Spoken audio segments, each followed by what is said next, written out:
back from the dead. Are you ready?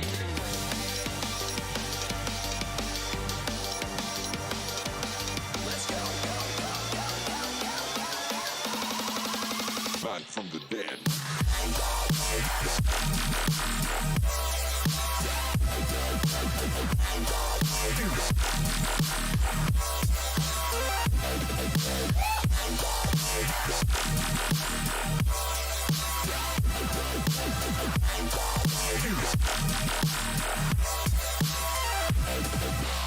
We're back from the dead.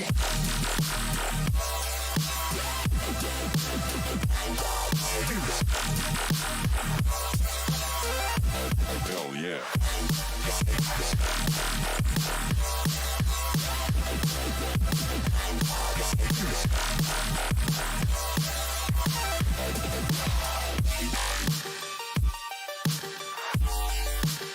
We're back from the dead.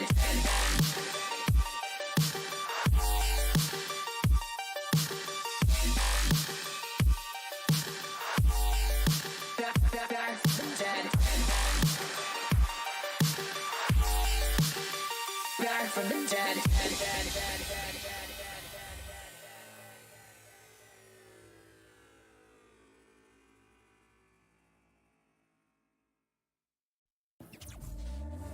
Back from the dead.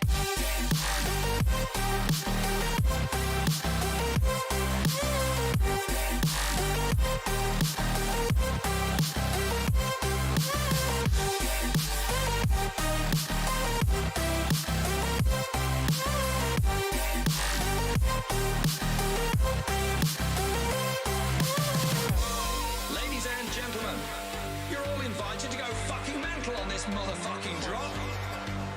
The countdown has just begun. Are you ready?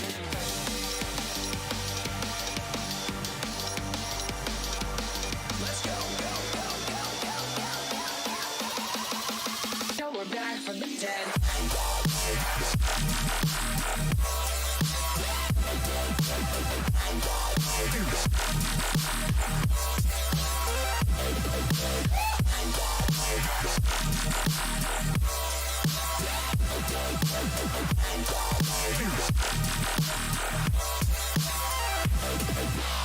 We're back from the dead.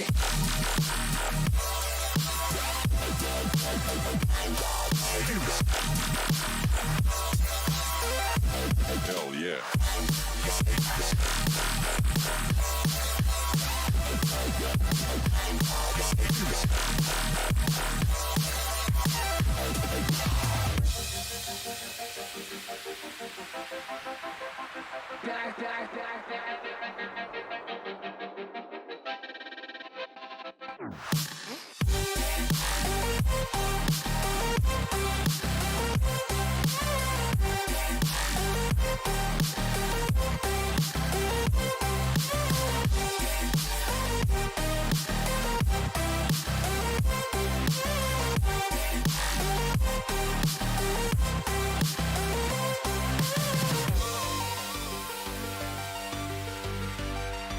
We're back from the dead. Are you ready?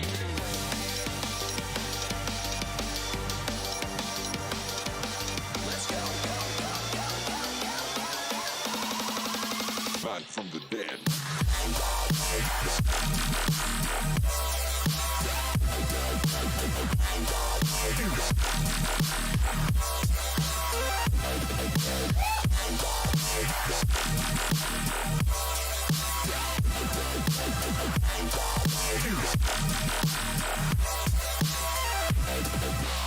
We're back from the dead.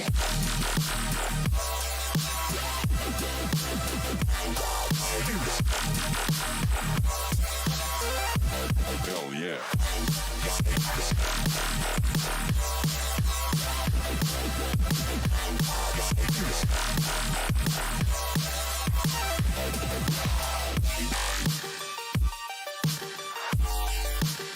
We're back from the dead.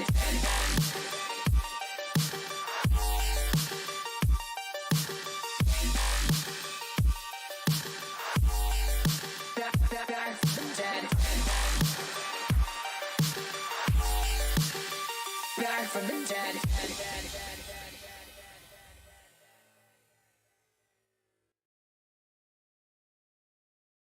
Hello, hello, hello. What is going on, Ghost Girl Diaries fam? It is yours truly, Krystal Leandra. And tonight we are doing a paranormal podcast for those of you that are brave enough to join the circle. I have with me Cat tonight. It's going to be a really good night. Let me know how audio is doing before we get too far into the podcast. Should be good to go. We ran a mic check beforehand, but always let me know in the comments below. And you can always find all of our social media if you head to ghostgirldiaries.com. Amazing, amazing. We took a break off from podcast last week. This week's going to be a good one. I have Kat in with me, and we're going to be chatting about a new cult docu-series that's out on Hulu and Peacock. And only 2 episodes have dropped so far, so this is going to get good. And Kat and I have both actually Elfie really started this conversation, and we have a lot to cover. So it's time to jump in. I'm going to bring in my sidekick, Kat CORMIER. Hello. How have you been? How was your week off, boo? It was good, but it was full of work. Because of the show that I had this past weekend, which is why we took a day off. So yeah, how was it? Let's talk about that. How was the show? You've been doing a show, as you guys know, Kat is a professionally trained opera singer. She studied music in college. She has a degree in music, and you haven't really been involved in the music scene for a hot minute. And you were like, all right, it's time to get back into it. You took this little side gig up in New Hampshire. You got to run an actual musical performance, a stage performance, a theater performance. Tell what was going on. Last 6 weeks of your life have been crazy. It's been nuts. Especially being thrown back into that world since it has been a hot minute. But I was contracted to music direct Little Shop of Horrors at, surprisingly enough, my old high school where I really started my ground roots in theater. So it felt really good to be back, had a little nostalgic moment there, and give some theater and music knowledge to the students that were there, or are there. So yeah, I'm very happy with how it went. It turned out great. I had to break out my baton to conduct a live pit band. Thank you to my pit band members if you're watching. Yep. Appreciate you. That's so bad. Wait, guys, she directed a pit of instrumentalists. Okay, she was the orchestrator here, literally. Waved the wand. Yeah. What do you call what's the wand called again? What is it called? The baton. It's called a baton, and it's an official instrument. You had to order one to actually do the conducting thing. It's actually really funny. So my dad, both of my parents are opera singers, and my father is more of a conductor than he is a singer. But he was telling me about batons because it's been a hot minute since I've conducted, and I've forgotten some things. So I definitely wanted to make sure I touched base with him. And he told me that the bigger the orchestra, so if I had a bigger orchestra than just a 5-piece pit, the baton wand would actually be longer. Wow. In order for everybody to see you. So I found that really interesting. I got a really nice size wand. It was great. So and if someone's bad, you can just whop them on the head, whop. Yeah, I know. I had to get 2 because I can break them. They will break. You slam on the stand to get everyone to be quiet for a minute. I would have. I was dying because I wish I would have been there to see Kat. I would have totally just filmed her for TikTok and everything. I was literally debating going up there a week ago. I was like, should I just fly in last minute? Because it would have been so fun to watch. I would love to see myself conduct with no music. You can't hear the music. Just see my arms just flailing the whole show. It'd be great. Kat, I love Kat because Kat and I mean we do have the singing thing in common, but she took it to a whole nother level, but her parents were are famous opera singers in Europe. They traveled all over Europe. They were on stage in some of the most beautiful theaters you can imagine in Europe. And Kat and her brother actually both got the gift of opera singing. Her brother doesn't really do it as much anymore though, right? No, it burnt. We burnt him out. Yeah. It stuck with me, but I was very grateful to have those opportunities. I spent a lot of time in Europe as a kid, in Germany, Vienna as well. Vienna, Austria was beautiful. So fun. And I'll never forget that. I love this part of Kat because she's so cultured And I think that's why her and I get along so well, because we've done similar things, but on like totally opposite spectrums. And I just think that's probably why you fell into production so easily, is you get the fame part because your parents were in it, you've been in it. Like, it's just, you grew up even when I didn't grow into that. That's something I had to create, you know? It's true. I feel like we always have interesting stories to tell each other too. Yeah. Even after 4 years, I feel like there's so many like new stories we tell each other It's from true. our own experiences. Yeah, you our know? lives I love are it. horribly parallel. Horribly parallel. It's bad. Oh my God, that's for another stream. Okay, Yeah. It's for another stream. It's true. So, well, let's catch up on a few things. First of all, Destination Fear did get re-signed, which is interesting. I'm happy for them. I'm thoroughly happy for them.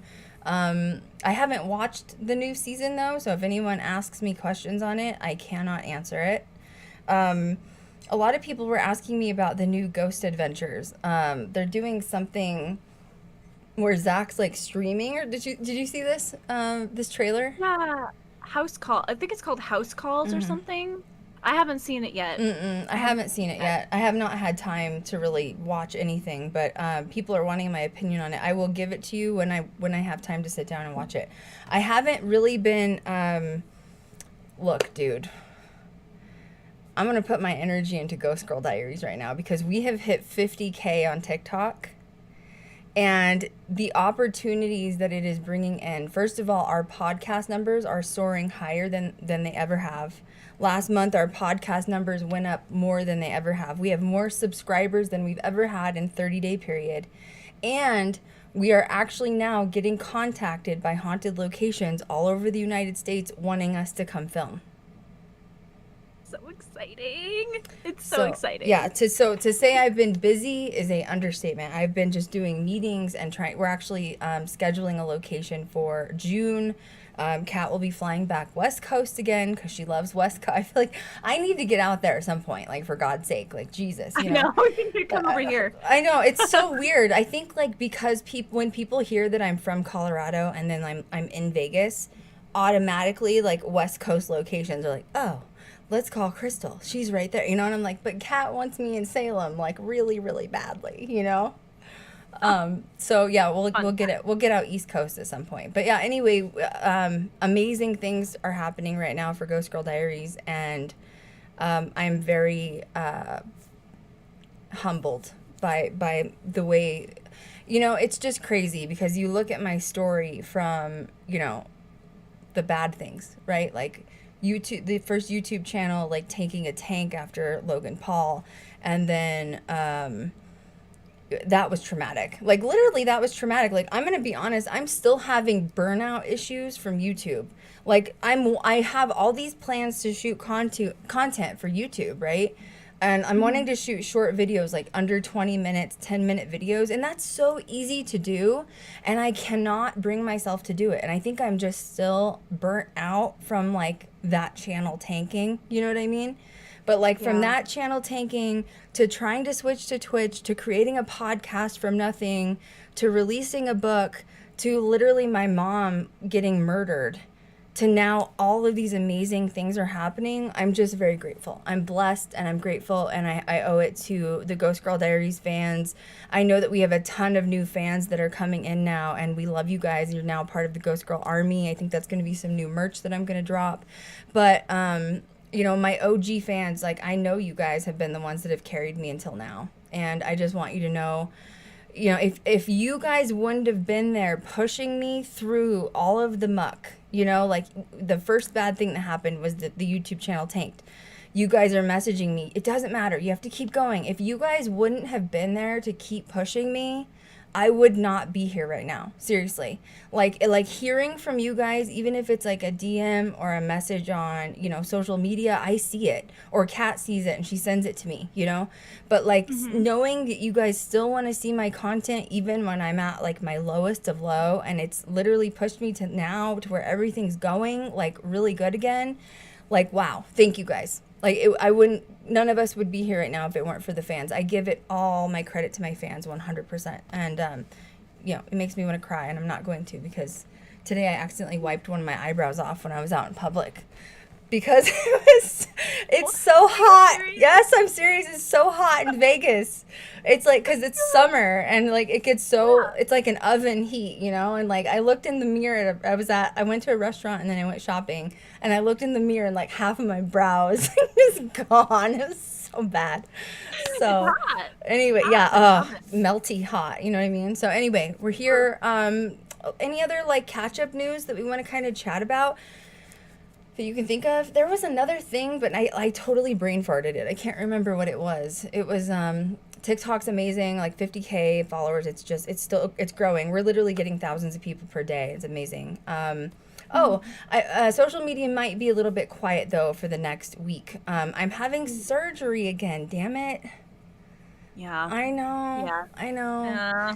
I thought it was fine. I've been having these like little leg surgeries for the past couple of years for hereditary purposes and like hereditary like varicose vein issues called like deep vein thrombosis, and because it like causes you to like hobble around like you're a 90-year-old person, like you're like limping, you know.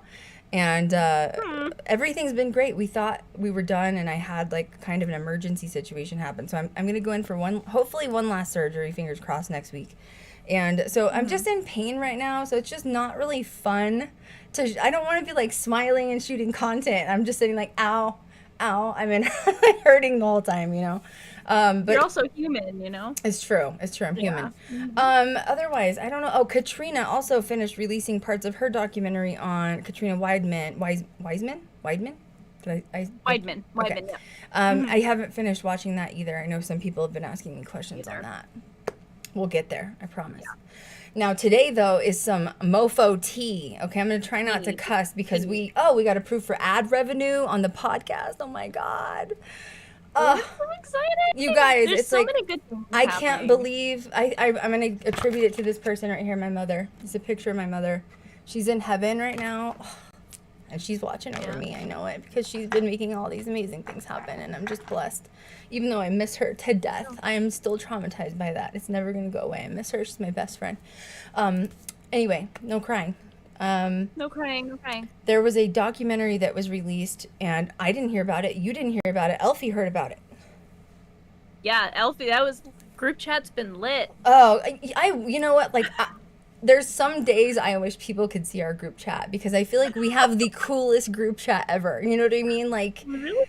if you were into paranormal or paranormal investigator, like you would be so jealous to be in our chat sometimes, okay? Because like, and all three of us get really into it some days. We're like blowing up group chat. But, you know, Elfie is our FBI private detective. You know what I mean? She does our history, and she is amazing when it comes to that. And hi, Elfie, we love you. She messaged us, and she's like, guys, there's this like cult documentary coming out. Well, okay, I do want to just back the truck up for a minute, right? Back it up. Teal Swan, okay, I know her not because I'm necessarily a fan, but I know her because she's a huge YouTuber. She has millions of followers on YouTube, right? Millions of subscribers. I did know her as being this like spiritualist, like I'm gonna be honest, I haven't watched her YouTube per se, but I have seen like micro sound bites, whether that be on TikTok or like hearing it through other people. And I'll be honest, when I first heard of Teal Swan, I actually agree with some of the things she says. I do. Same. I do believe she is a light worker. I do believe she's an ascended starseed. I do believe she's an ascended being that gets information from her spirit guides or whoever she assumes it to be. However, what I did not know was there's like an extreme like dark side to this whole thing. I had no idea. I literally thought she was just a YouTuber and that was it. Is that what you thought? Mm-hmm. And she like little TikTok clips too. Yes. She's had a few TikTok clips go pretty viral. Yeah, she has 1 million well, it's like I think it's 700,000 people following her on TikTok. So like, and I've seen some of those too. But once again, beyond that, I didn't think anything of it, right? Like nothing. No, same. Yeah. And so Elfie messages us last week. and she's like blowing up chat, like, oh my God, like we should do a stream about this. Like, you guys got to hear about this. And she's like, they're calling Teal Swan a cult. And I was like, okay, I'm going to be real. I'm going to be real right now. Okay. I haven't, researched her obviously to this extent. I've only seen her on the surface, as have you, right, Kat? Same thing. Yep. So the first thought in my head when someone says they're going to call a spiritualist a cult is, Kat said it perfectly in group chat. I assume the people that are calling her out are probably from like some religious organization, like old white people from a Catholic organization that don't want New Age and spiritualism to be like preached. I kind of said the same thing. I was like, I don't think it's a cult. I assume it to be, I think that it just, people don't want the New Age, like the woke, millennials and Generation Z, or like the woke generations that like are no longer conforming to society and especially organized religion. So immediately I was like not interested in it. I was like, nope, it's probably just fake. And I sat down one night and I started researching it because I was like, because then Elfie, she gets really into her research, guys. She's sending us, she's like, no, I think it's a cult. She's like, you've got to see this, like something's wrong. And I'm like, what is going on here? So long story short, Kat and I we weren't really going to do this topic this week because you and I were completely convinced it was not a cult. Yeah, it's hard with spiritual like leaders because I feel like, I mean, and this can go into a different stream too, but I feel like it has to do, it's the same thing with like the craft, you know what I mean? Like craft practice, like being a witch. Witchcraft, It can be really demonized. It can be really just like, thrown out there as something like crazy when it's not, it's all up to the practitioner. It's all up to the person, but there's something off. And once again, I'm going to say that I have seen clips of Teal Swan that I agree with what she's saying. She talks about, not everything. I don't think you should ever agree with a spiritualist. Do you? I mean, like, that goes for, like, Catholic, Christianity. It doesn't matter. Buddha isn't, like, you should never fully agree. Like, you should always question a spiritualist, and it's okay to have opinions outside of that religion or person. So I'm going to be honest, I don't agree with everything Teal has said, but I have heard some things about like connecting with your guides and the other side, and that stuff I'm like, I really resonate with that, so I agree. Now, the part that I did not know was she reminds me of Charles Manson. Seriously. Same. Literally, especially after watching it. Okay. Like, there's a lot to unpack here, guys. So I hope that you can follow us because there's a lot to unpack. Jessica says, I don't think it's a cult. Oh, girl. Okay. Whatever, I'm not trying to swoon anybody. You can believe what you think, but woo! Okay. You know what I'm saying? Like, Heaven's Gate meets Charles Manson to me is sort of where I'm at with this. Yeah, something's weird. Something's really weird. I've always had a kind of off vibe with her, but didn't really get into it because I just assumed the same as Krystal, honestly. And then you start digging and doing the research, and there's something weird. Well, and by the way, this is an ongoing investigation for Elfie. She's we were still getting texts right before. Yeah, we're probably gonna have another stream on this because Elfie is like finding so much information on this. It's crazy. This is wild. A show. This is a docu-series, so it's a documentary show, and there's 2 parts that have been released. First of all, let's talk about the like filming aspect of it. I think it's filmed beautifully. I think so too. It's really well done. Mm-hmm. It is. Yeah. Definitely getting the message across, that's for sure. It is. It's It's on Hulu and Peacock, so if you have Hulu, you can get it on there. And honestly, there's 2 episodes that have been released so far. Here's how I'm going to let you go after me. I was questionable after the first one, okay? I was kind of like, I could see where people could find it culty. But then the second one, it shot me over the cliff. The second episode. Yeah. That's when I was like, this is a cult, 100%. Like, and we're going to talk about this. Well, how did you feel about it? I felt a lot of things. And I feel that when it comes to just like organized religion in itself. I get on my soapbox, and people know how I get about that.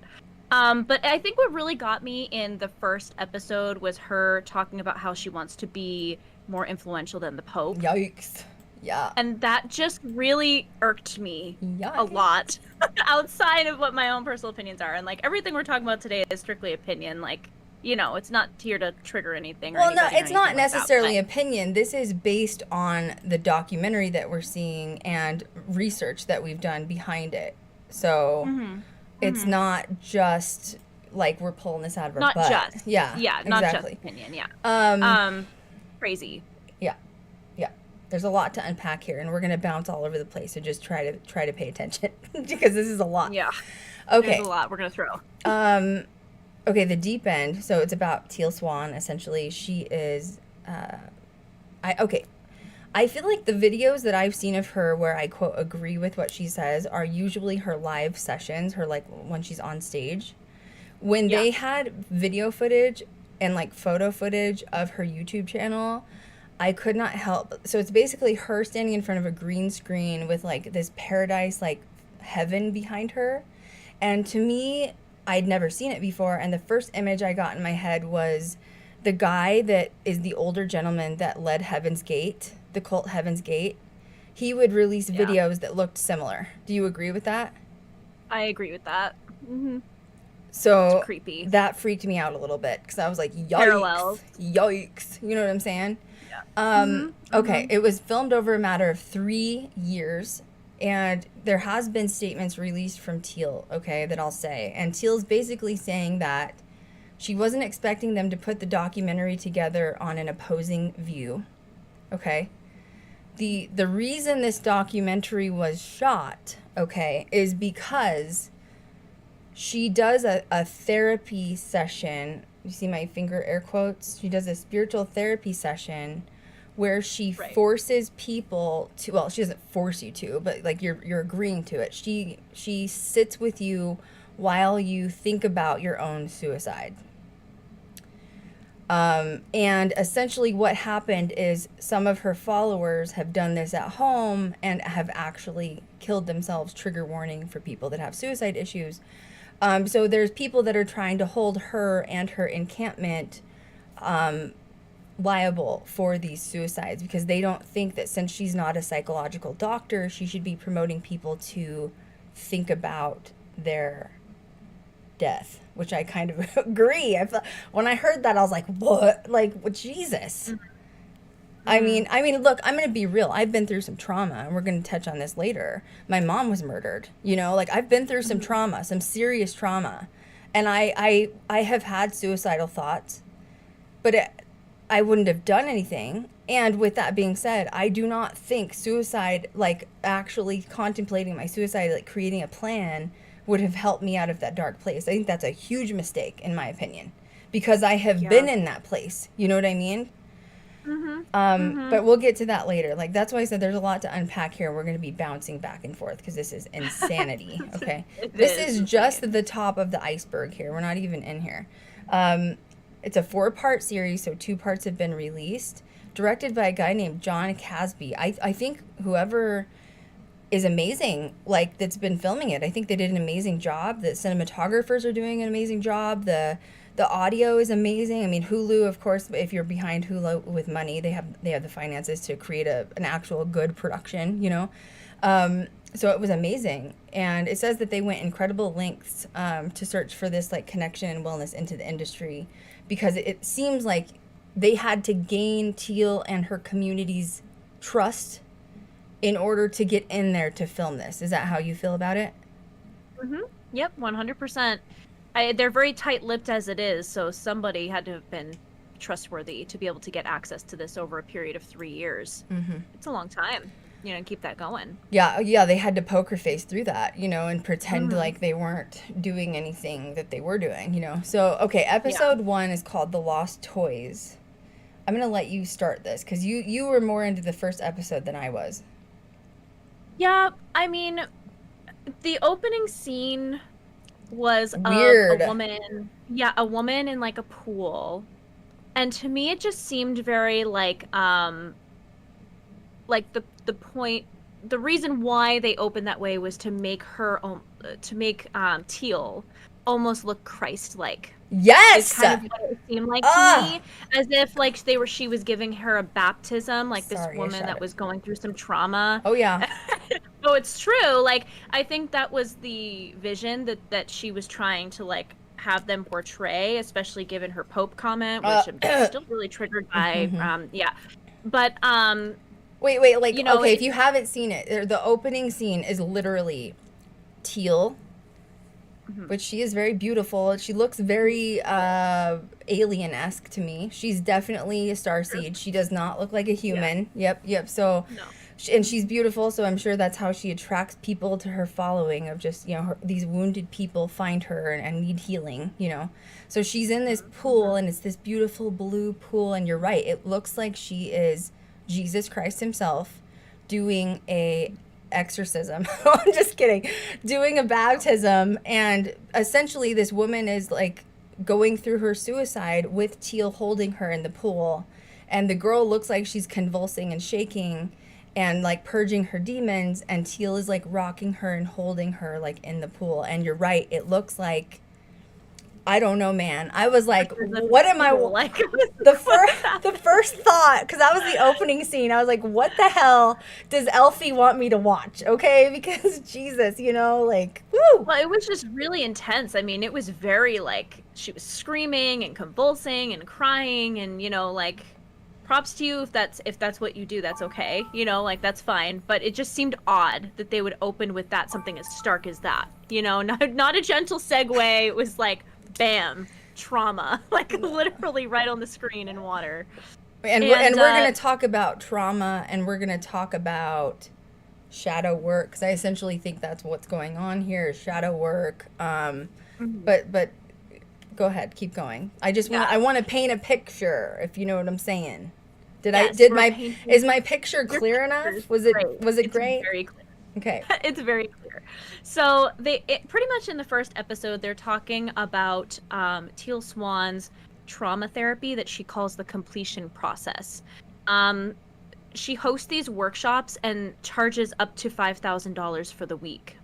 So people will come out to where her encampment is, or wherever the heck she's at, and they will go through the completion process in opening themselves up to their trauma, facing their trauma, and releasing it and not becoming controlled by it anymore, which leads to like confessions and like family oriented type of energy. Like she wants everyone to hold each other's hands and like be there and be present, and you know, all of that, which it was kind of strange to me, because if we're all going through trauma, I guess, you know, like if you're going to that for the week, to me, in my opinion, I don't know if I would feel that comfortable being there for somebody when I'm already holding so much of my own stuff. You know what I mean? Like, I don't know how I feel about that.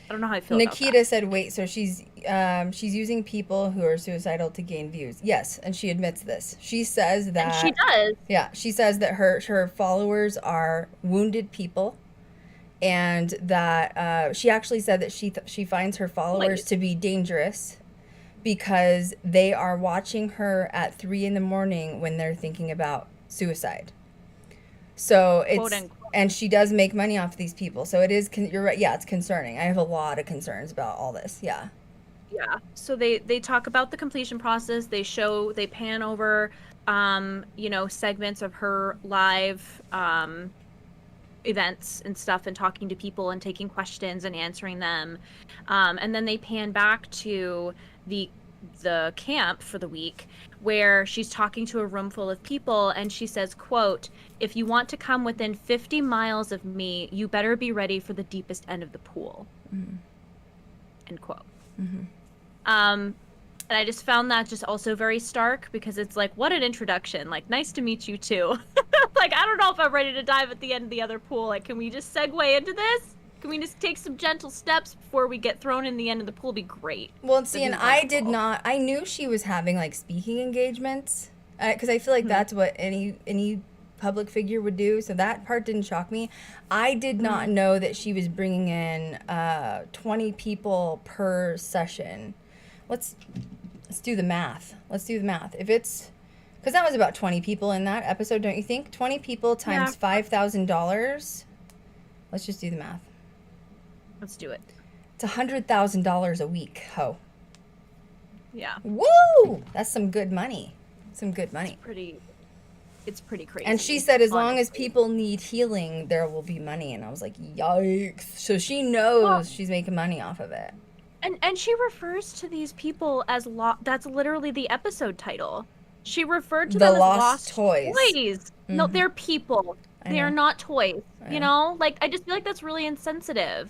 I feel like this is really insensitive. Especially people that come to this are going through some really deep trauma. I know. They're not a toy, boo. I know. They're not a toy. Oh, I know. And they're paying you some money. I wouldn't be calling them toys. Oh, I you know. know? It was really frustrating. She Really has an frustrating. ego the size of Jesus if she thinks that she's going to be Oh, bigger than the she's Pope. Jesus. No, she thinks it's she's fine. bigger than the Pope is what she said. She says she Really? will. And I'm like, yikes, Jesus, take the wheel. So essentially, let's talk about these camps for a minute. So, because we're watching it.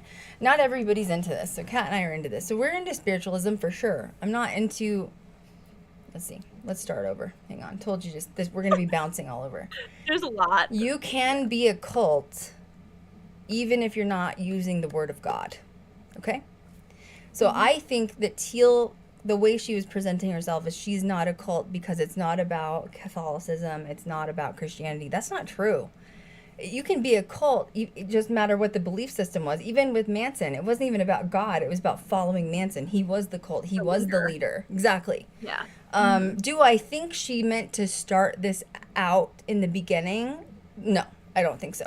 I think because they showed some of her old videos versus like newer videos from YouTube, and I think she started out very genuine, honestly. I think she started out genuine. Essentially what she is doing, minus the suicide part. Okay, let's just take that part out for a minute. She is teaching people about shadow work, essentially. Okay? So I have gone through shadow work. Kat, have you gone through shadow work? Still ongoing. It is still ongoing. Sorry, I'm laughing. Woo! Why do I have a tear coming out of my right eye? It's fine. Was it the leprechaun foot? Did your foot kick you in the No, eye? why'd you have to bring it up? I just, it's throbbing now. My foot is throbbing now. I hate it. So Great. I think when she started out, she was genuine. Shadow work is this, if you don't know what shadow work is, okay? Shadow work is, first of all, let's back this up again. Everybody has trauma. Everybody on this planet has had trauma. The celebrities you see on TV, they have also had trauma. There's not a single person on this planet who has not experienced some sort of level of trauma. Some can be worse than others. You know, some can be easier than others. Trauma to you could just mean your cat died. That is traumatic. My dog died, and it's traumatic. My mother was murdered. That's probably on the more horrendous side of trauma. Being assaulted or molested, that's also on the more horrendous side of trauma. But what shadow work does, and it's not required, this is per person, is you decide to say, I am no longer going to allow my trauma to rule my life.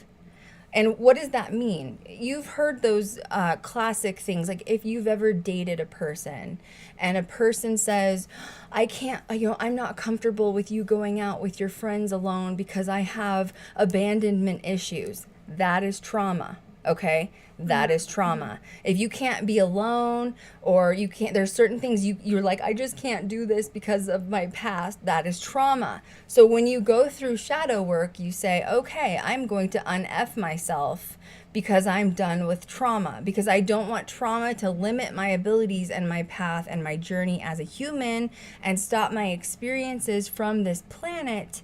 Therefore, I'm going to fix my trauma internally. That can mean an ayahuasca ceremony. It could mean going to Teal Swan. It could also mean just doing it by yourself. No, it could, right? So Can you imagine Teal with ayahuasca? I didn't mean it together. No, but can you imagine?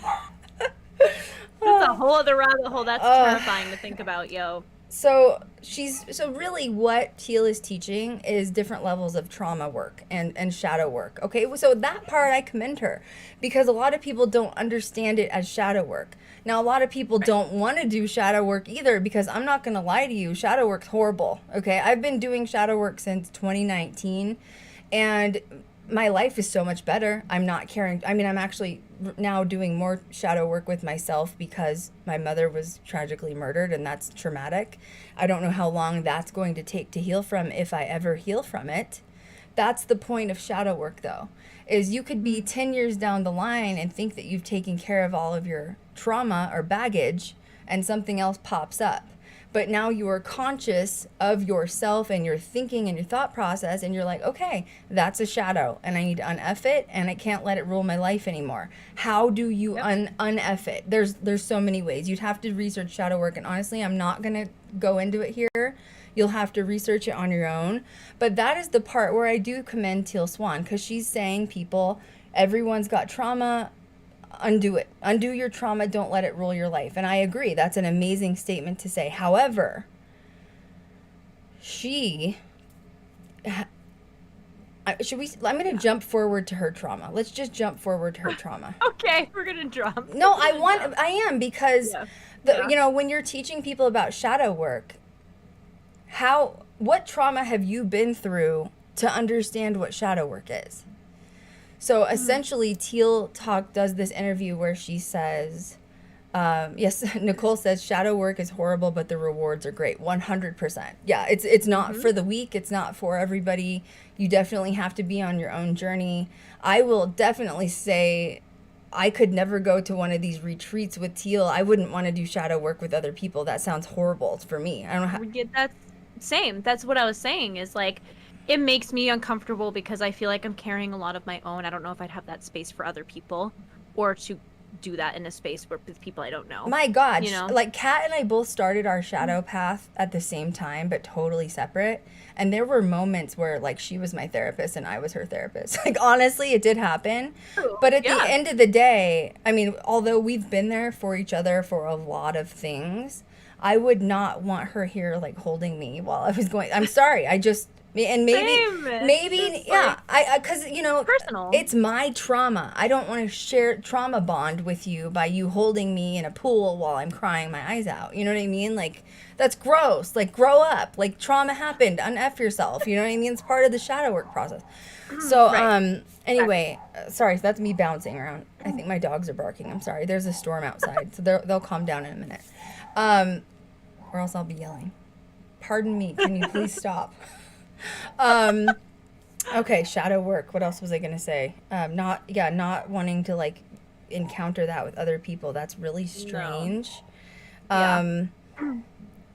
Okay, Teal has trauma, and she talked about her trauma. So, which is sad. So I'm going to validate that she went through it. Okay. Basically, Teal says that, as a child, she was a strange child. Once again, talking about her being like a starseed and an ascended being, right?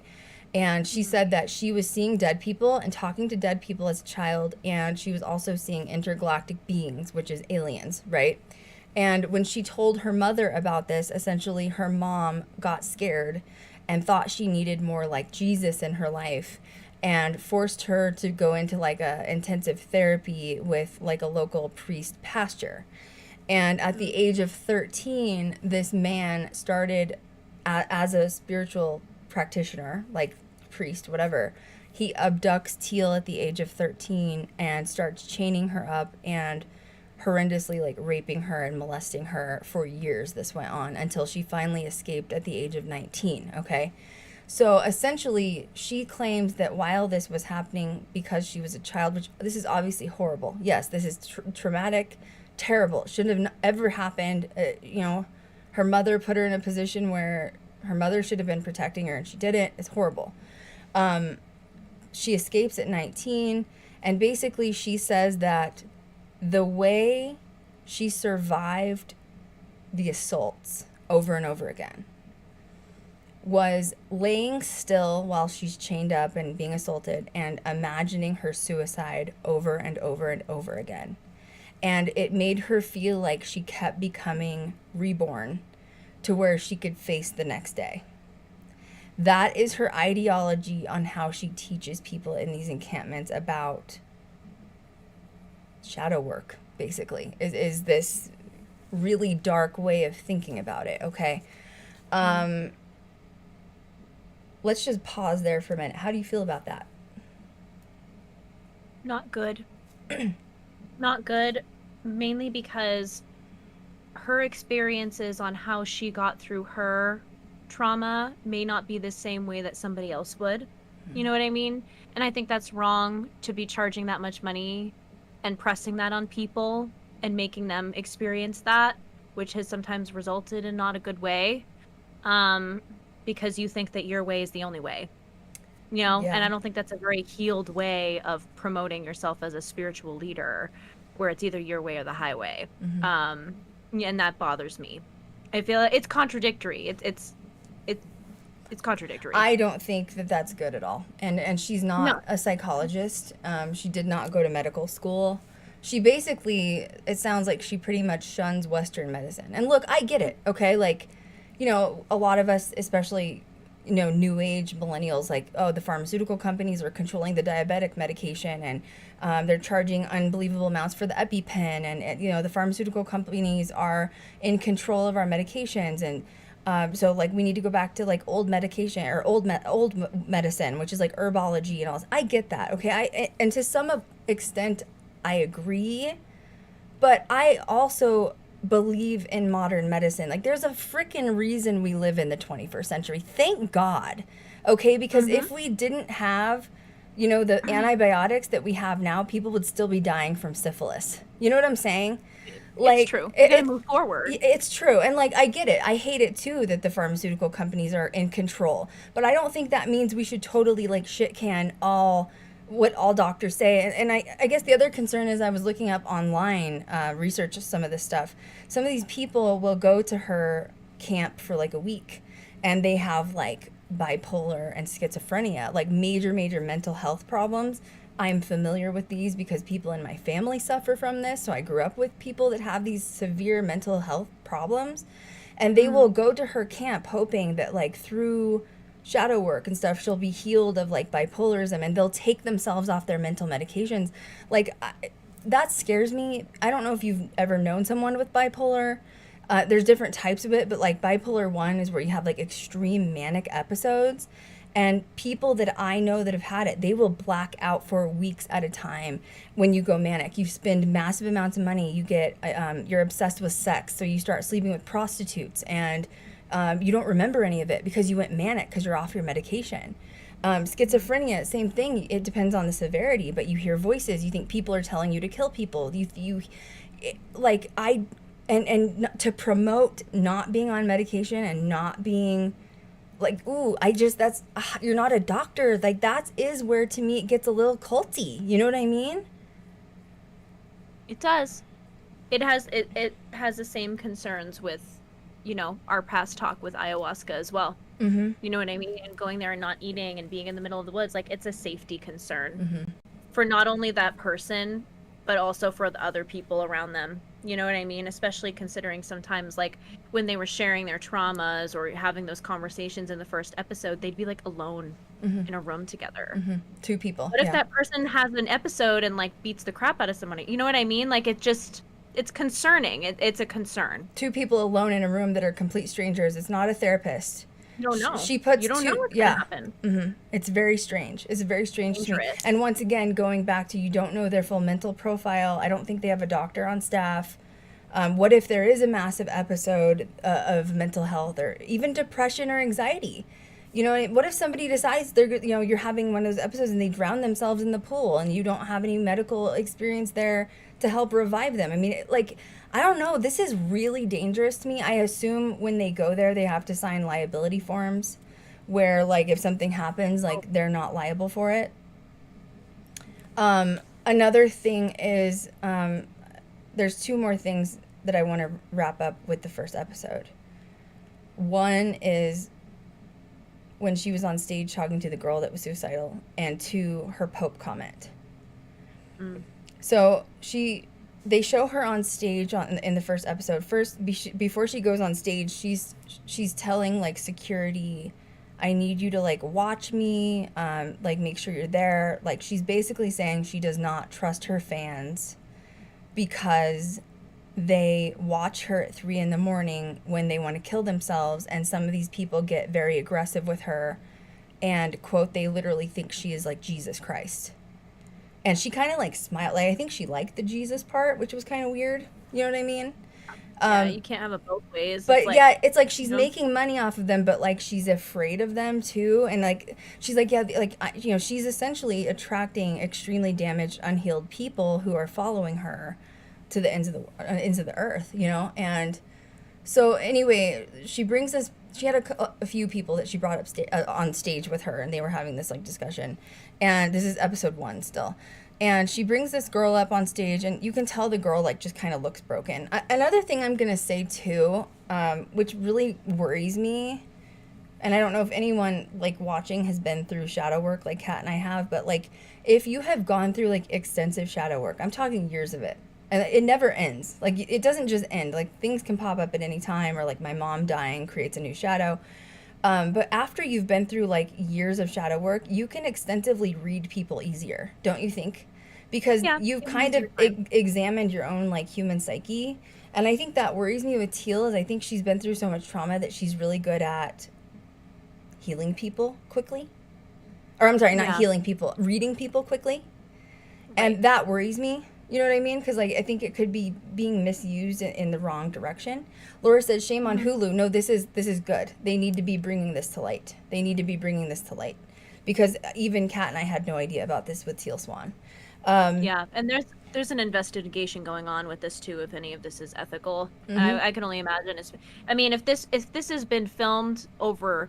If this 4-parter has been filmed over a course of 3 years, I would assume the investigation is still going on. Keely said, Hulu is showing this. Hopefully it will do nothing but turn people off from her. Yes, I think that's the hope of it. I think that's the hope. And because once again, I had no idea about any of this till I started watching this. And by the way, some of the things we're saying came from Teal's mouth herself. Like, this isn't just like said from other people. She was her ego is huge if you watch her. Like, she is proud of herself and what she has done, and, like, she's the one talking about her followers. So, anyway, she brings this girl on stage with her. This is really the only part that really triggered me throughout the first episode.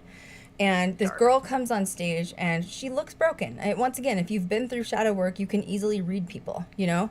And she looks like something's wrong. Like, her hair is not brushed well. She's not very kept. She's a little bit unclean, and she just doesn't look happy in general. And the girl is talking to Teal saying, you know, like, I want to be here and I want to live, but, like, there's another part of me that just, like, wants to die and kill myself. Okay? Mm-hmm. And Teal looks at her and says, so why don't you? And the whole audience, you could feel a shift, like an energetic shift where they were, like, in shock that she said that. I was in shock she said that. I'm in shock she said that. Yeah, it was very... That was not okay. That was not... Even the girl was like, what did you just say? What did you just say? I mean... And she continued. And Teal continued defending that. And once again, I'm still going through depression. I've been talking about it openly on social media. I'm not going to hide it. My mom was murdered. I'm fucking traumatized. Sorry, I just dropped the F-bomb. You know, like... No, anybody that's ever gone through that, it's traumatizing. It's like she was taken from me, you know? And yes, I've been suicidal. Would I do anything? No. But I'll tell you what, if someone came up on stage and was like, well, why don't you just do it? I probably would have in my darkest moments. Like, that's, every life matters to me. I've had friends and family both commit suicide. And life matters. Like, we want you here. Like, we want you to be here. And basically, there's another interview that's done later, or I think I looked it up online. Basically, what Teal tells her followers is, like, if you kill yourself, don't worry, because you'll just reincarnate again, and you can start over.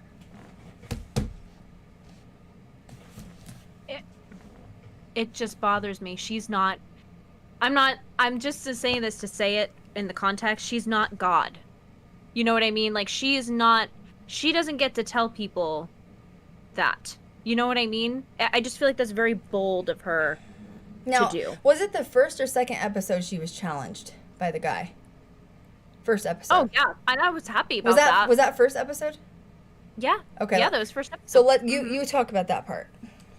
So this guy was a part of the completion process, which was that week-long, ceremony and releasing your trauma and all that. And they were just having like a group discussion. She opened the floor for questions, and he pretty much asked her, like, who was your who did you look up to? Like, who motivated you? I can't remember the exact way he said he something worded it. like, He was challenging her. well, yeah, but he goes, "You're my spiritual advisor. Who was your spiritual Who was advisor?" yours? Yeah, And exactly. she got very triggered. Ooh, she was pissed. And she was very upset saying that nobody did. She goes, "You that think?" was No, verbatim. This is what she said. Teal Swan in that episode. She says, "You think someone's above me? No one's above me." My dogs are like, Jesus. Yeah, and it was just really not, and he kept going. And I was really proud of him for doing that, because it needed to be said. You could tell everyone else in the room was also like, that's strange. Well, yeah, well, I was expecting her to say, like, "Oh, I get this information from my spirit guides.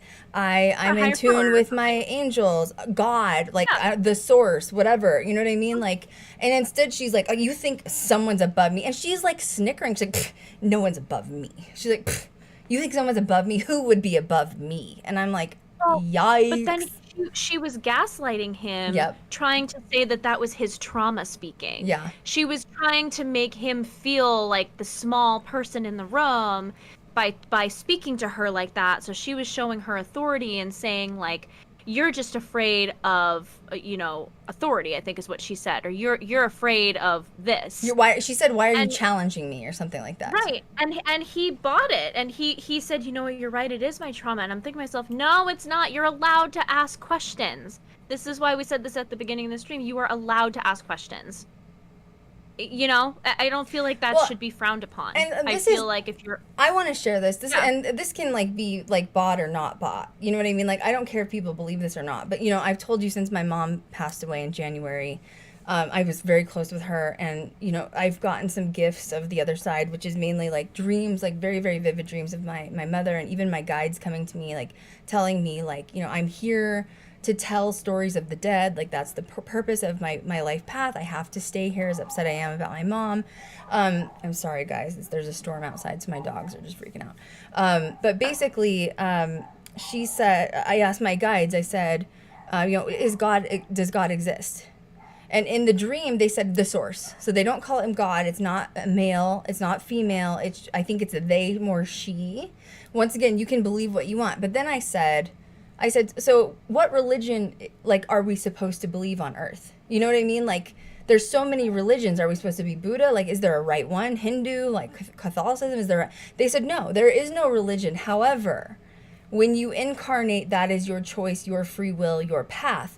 In other words, there are no right or wrong answers, right? Which I truly do believe that. I believe that. There are no right or wrong answers. And for her to get that defensive and literally sitting there acting like God, that was weird. That was weird. That was weird. It was not. What? What? No, just her saying, her, like, I was like,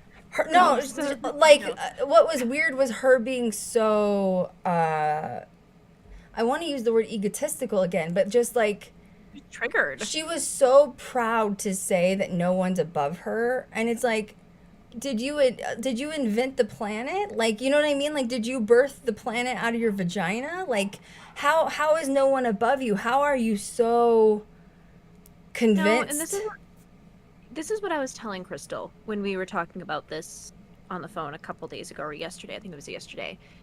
I said, I would have had more respect for the spiritual leader holding this week-long whatever if they said, this person inspired me and here's why. Right, because that's relatable. That's humble. That's also having a human experience with other people that are wanting to have that as well. Mm-hmm. And it's, that's a really beautiful moment. Like, that's a really great way for you to be your authentic self and say, you know what, we all start somewhere, but this was my path and this is who inspired me. Like, there's no shame in that. Mm-hmm. So I think it just seems to me that she's clearly not as healed as she's portraying if she's still hiding behind the guise of, it was all me.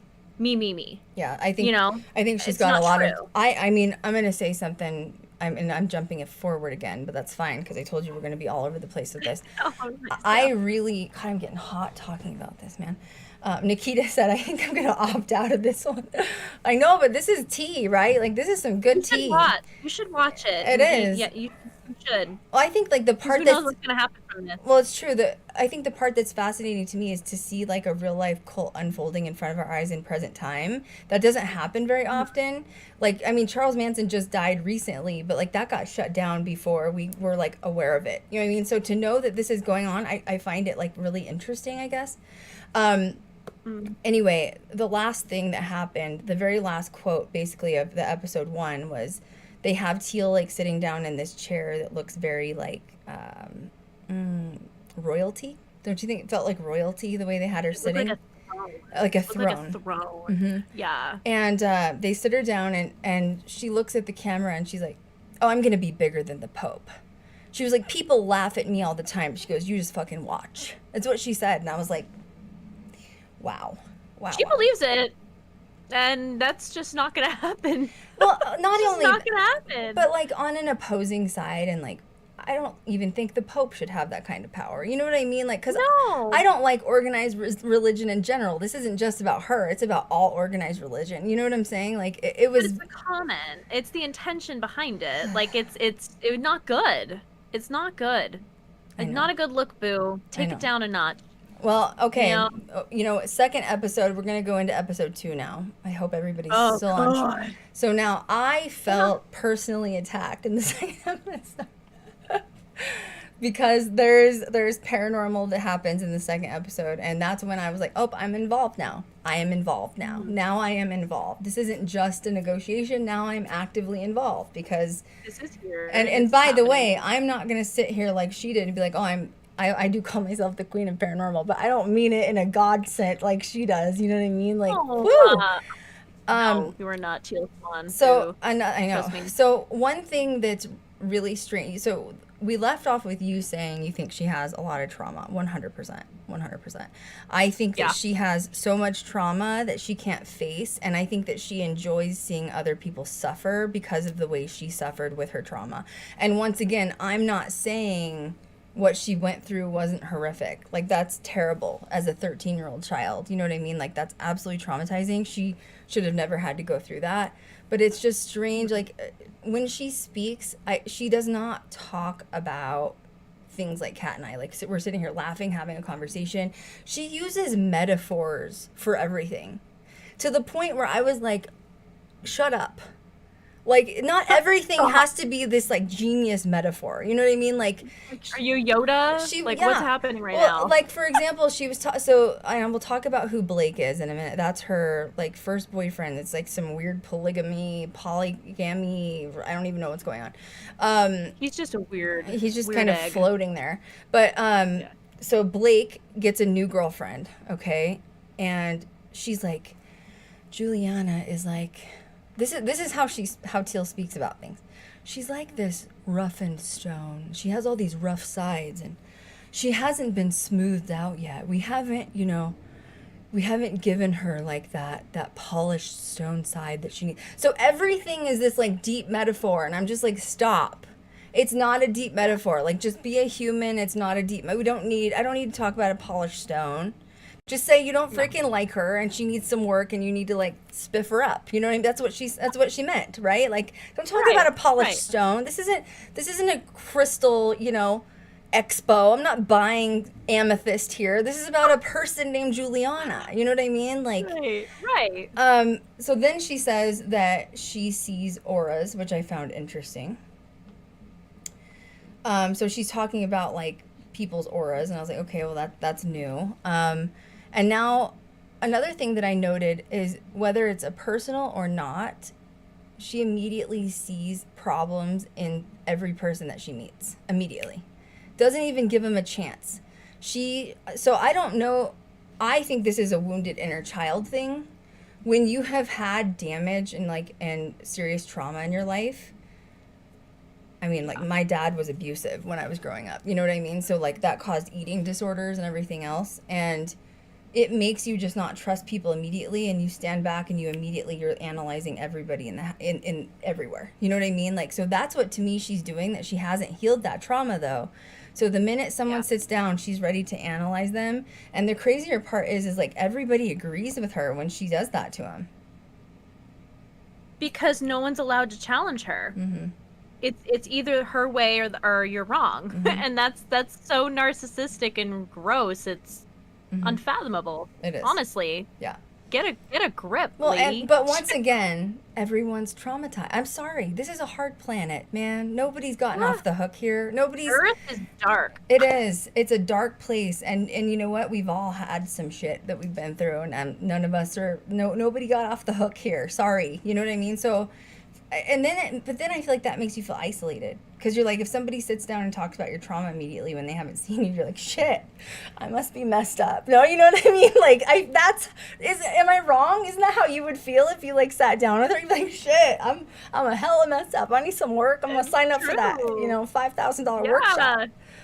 No, it's true. She's convincing to people that are really desperate for wanting help. Yeah. And that's sad. Ugh, wrong. Money is a problem from the cult topic, and she's talking and discussing with her team. Okay, by the way, another thing that kept coming up that I found interesting was she doesn't call it her house. She doesn't say, I live in my house, this is my house. She says, this is my community. And immediately that to me was like cult, 100% cult. Don't you? I mean, right? Manson? I was like, Manson? You did, yeah. Immediately you were like, this is immediately triggered. This is my community. So it's like she can't just claim her house. She has to claim her manager's house, and they all live in this. They all live in like a little hub in like a cul-de-sac thing together, like a ranch. You know what I mean? And she's like, no, this is my community, and I'm like, yee. You know what I mean? Like, yikes. She's saying that she should have stopped the haterade or the hater comments. And she should have addressed it publicly when it first started, and it wouldn't have gotten to the point it is now, which I found interesting. So in other words, she's known she's been considered a cult, and she thought if she would have zapped it, nipped it in the bud, a while ago, it may not have gotten to the point where it is now. But she says, I'm in the business of healing. And that's how people pay money to them. And so if people don't trust her, they will no longer get money. She says that in the documentary. So she knows this whole cult vibe is affecting her pocketbook.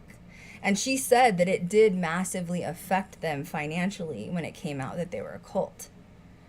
So once again, if she had true intentions, I feel like it wouldn't be about the money. It would be about healing her followers. Yeah. Like attracts like. If you have those good intentions out there, also, I am spiritual, right? Like I freaking hunt ghosts for a living, right? I do believe in karma personally, and I do feel like if you put bad out, you will get bad back. If you put out good, you will get good back. Look at all the good things that are happening to Ghost Girl Diaries right now, right? Now look at her getting all this press on cults. Do you think it's because she's done some bad things to people and she has some bad karma coming back her direction because she's not really being genuine?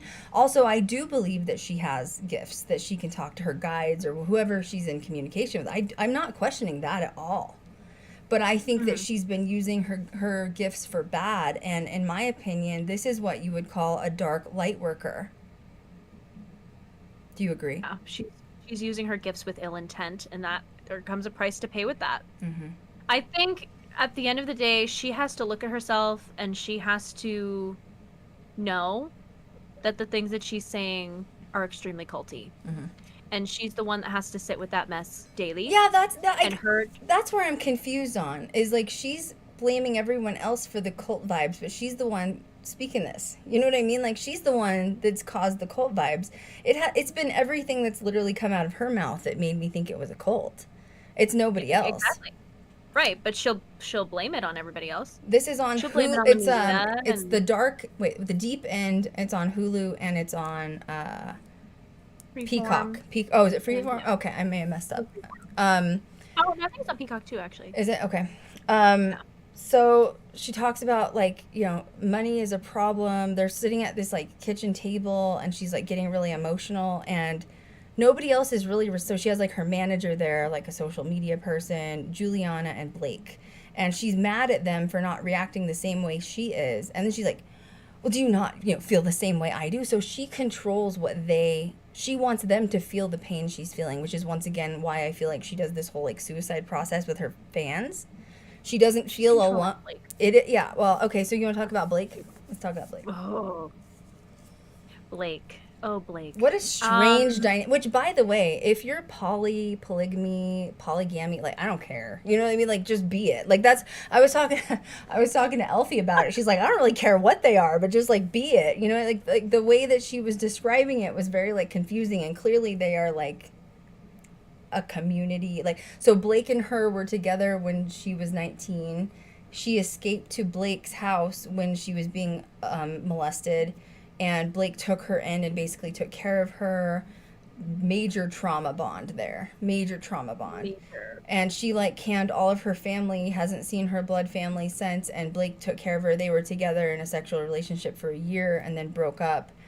And Blake and her have lived together for 12 years, yet they've only been together for 1. And in that 12-year span, she was married 5 times. Yep. No, which by the way, like, girl, get it. Like, you marry that D if that's what you need. You know? Yeah, like, I don't, but I'm just saying, like, it's very strange she got married 5 times while still living with Blake for 12 years. Yeah. And honestly, yeah, in my opinion, I think that Blake had genuine intentions of, like, wanting to be there with her. And I think she's using his demons or his insecurities against him. Mm-hmm.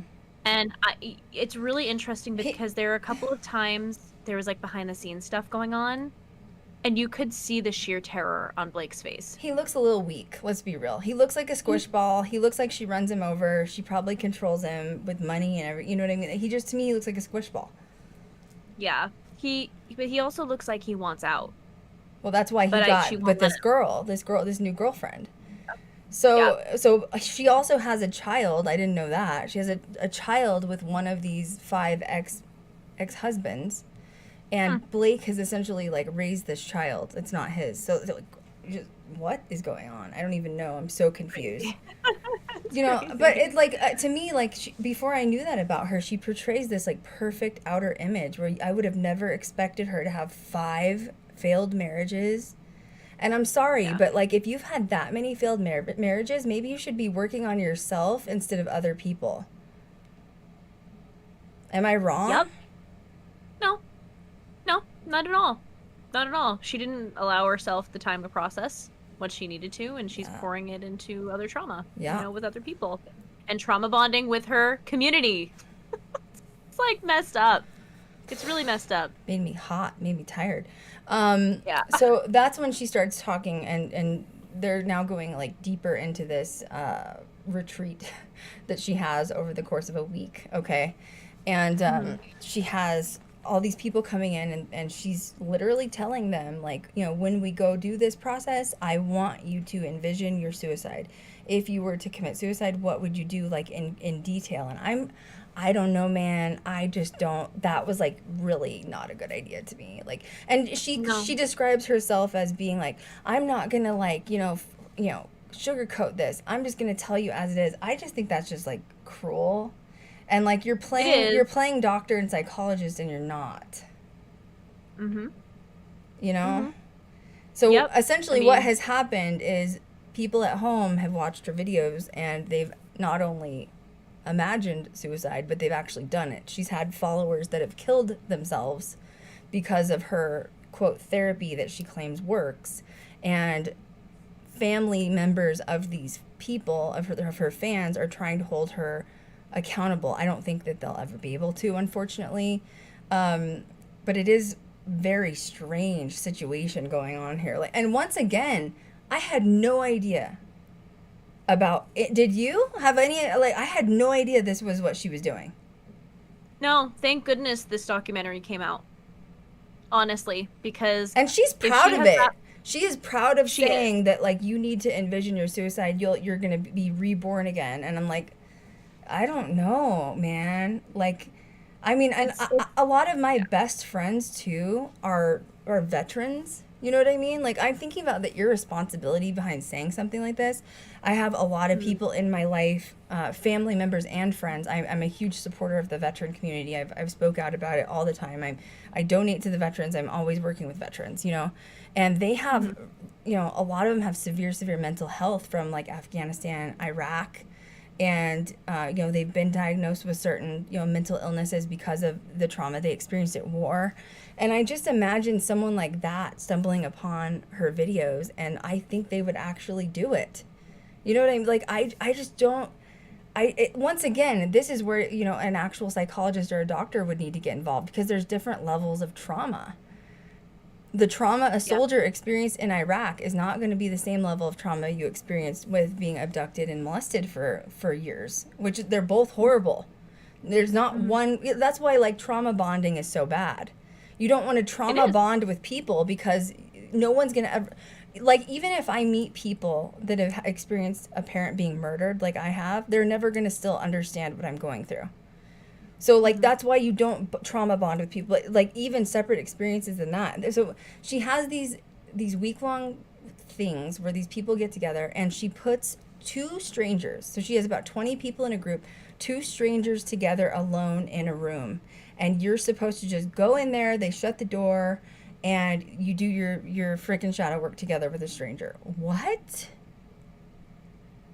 It's ridiculous. It's ridiculous, and it's scary to think that she has such a big platform that's clearly influential in the wrong ways. And I'm really glad this documentary's out, honestly, because something needs to be shed on this. It's dangerous. And yeah, I agree with you, Krystal, 100% that this is definitely a heavy dose of karma, and more is probably coming. Well, so you have two people, you have two strangers going in a room and trauma bonding once again and experiencing trauma together. And, you know, unfortunately, there is always going to be one person that has worse trauma than the other, right? It's just the way it is. And that's why you shouldn't trauma bond, because both people are going to think their trauma is equally or worse than the other. But realistically, from an outsider, someone's going to have a worse experience.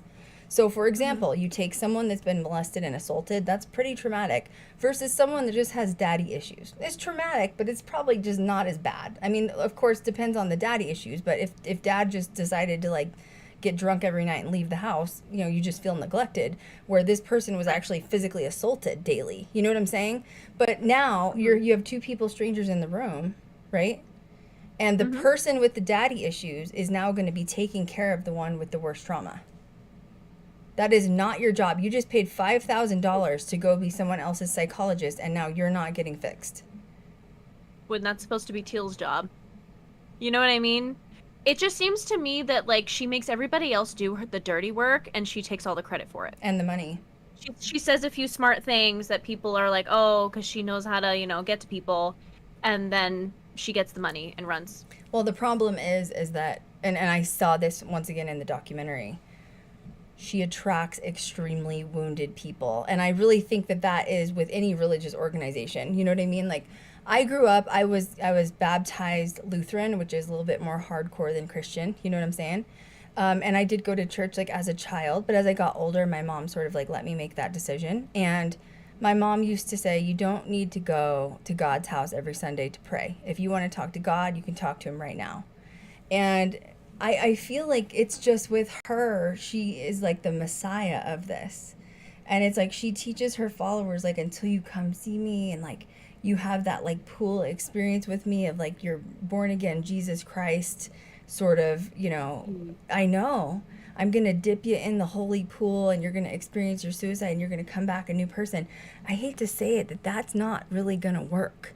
Shadow work isn't a one and done deal. Shadow work is not going to be fixed after 1 week. You're paying $5,000 for, like, no reason, honestly. Shadow work is something that needs to continue for years and years and years. And unfortunately, new traumas are going to pop up.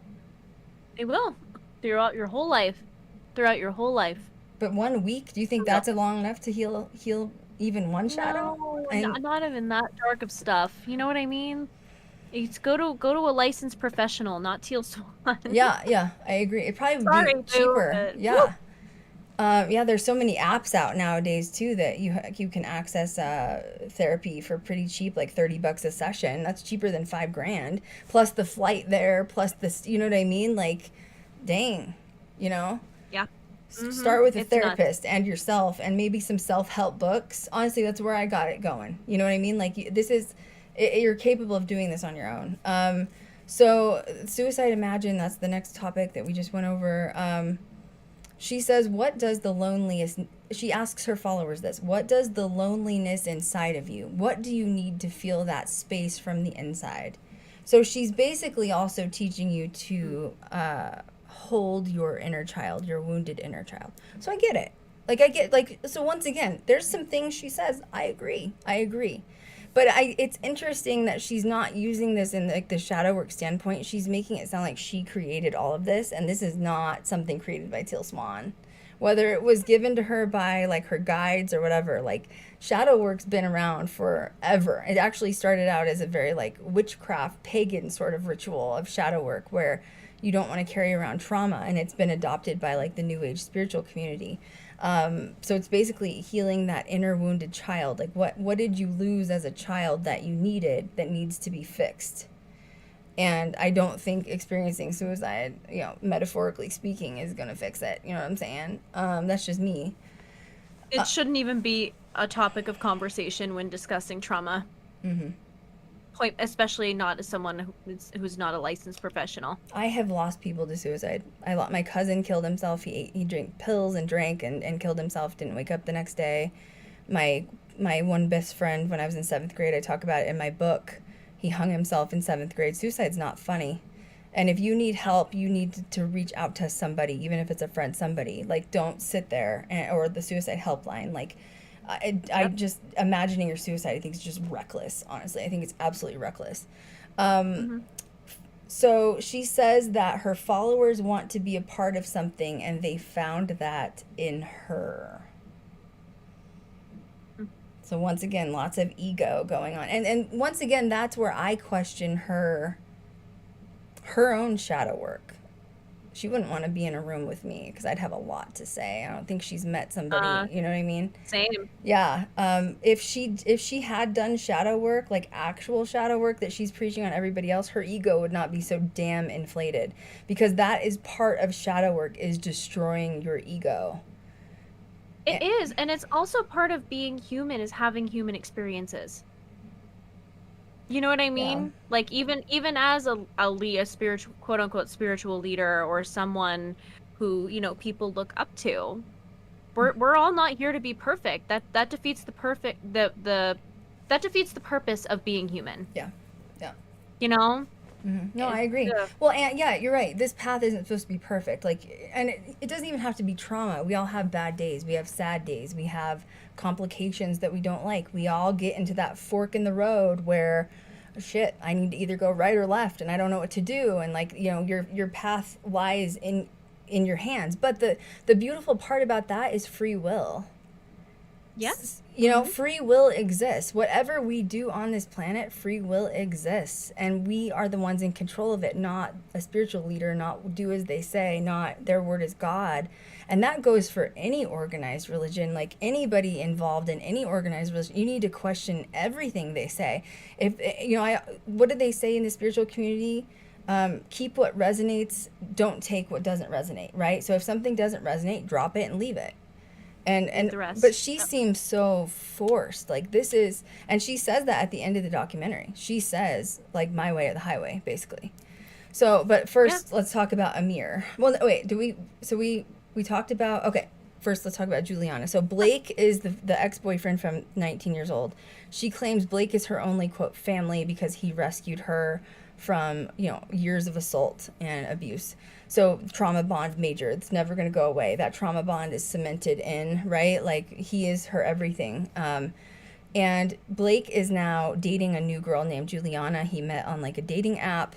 And Teal is clearly very jealous that he is dating someone else. And they're so serious to the point where Blake wants to move Juliana into the compound, the community where they live, and Teal is not happy, and she's she basically has like an interrogation session with the new girlfriend. You saw that, right?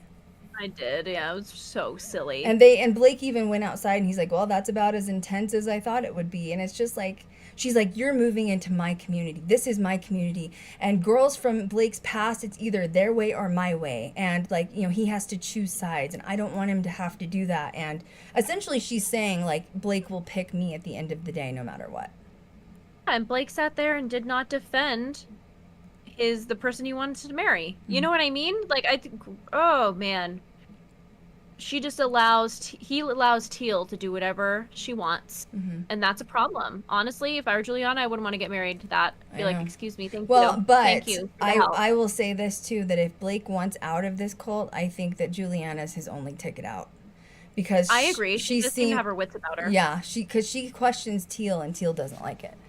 But somebody needs to. You know what I mean? So, okay, so now we're going to... go ahead.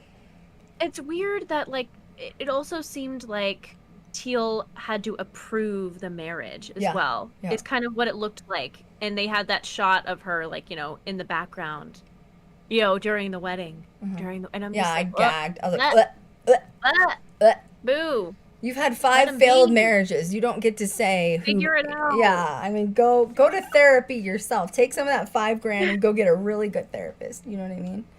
Gosh,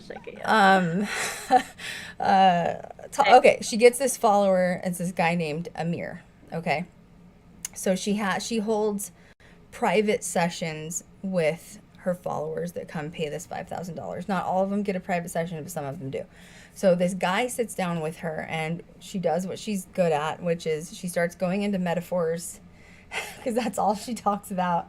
And she's basically calling... she's Yoda. She's Yoda. She's calling Amir out for all his tragedy and trauma. And she's basically saying like, oh, I see right through you. I see everything wrong with you. And she just starts like firing at him. And he's sitting there. And I actually kind of liked his response because he was like, I don't think anything's wrong with me.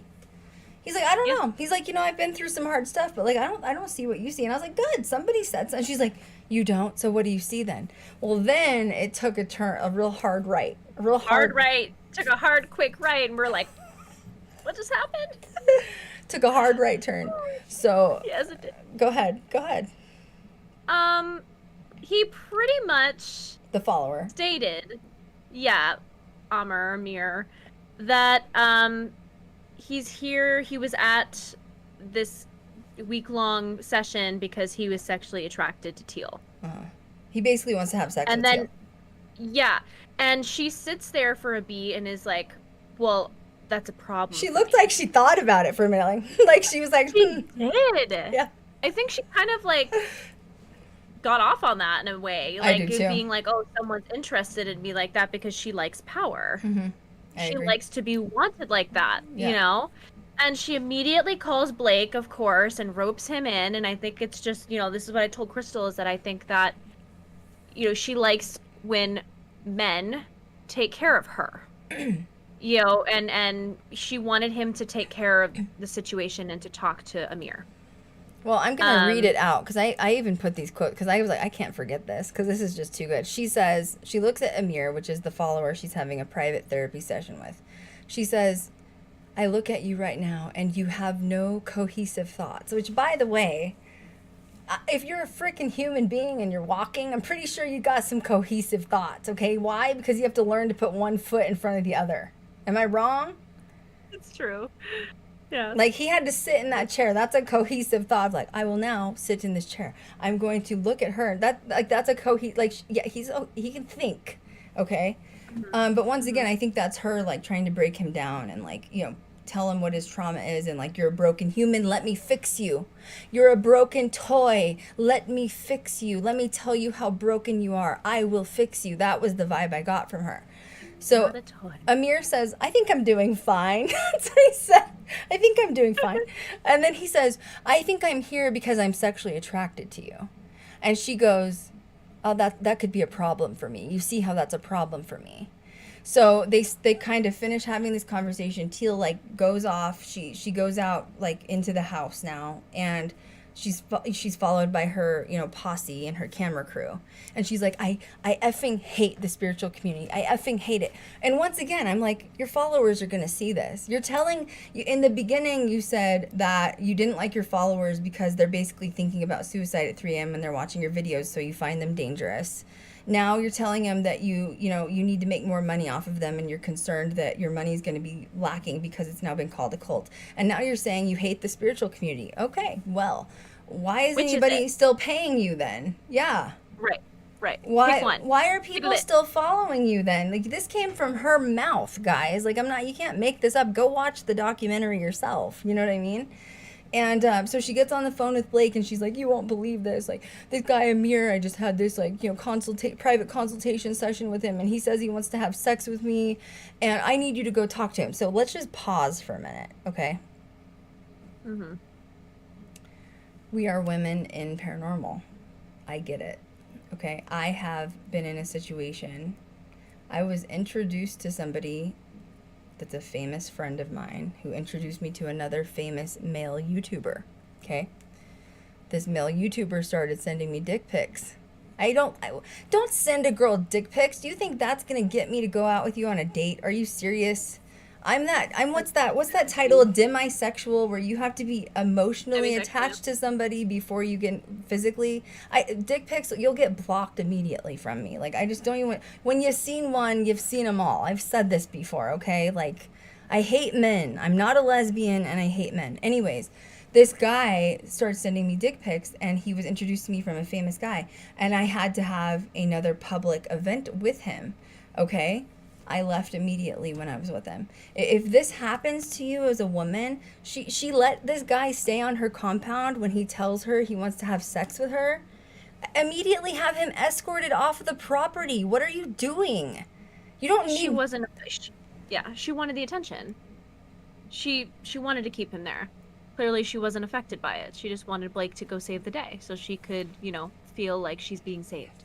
Yeah, she wants to be saved. It's sick. Yeah, it's exactly. Sick. Her trauma is showing really hardcore. You know what I'm saying? You're not healed, okay? Yeah. You're not...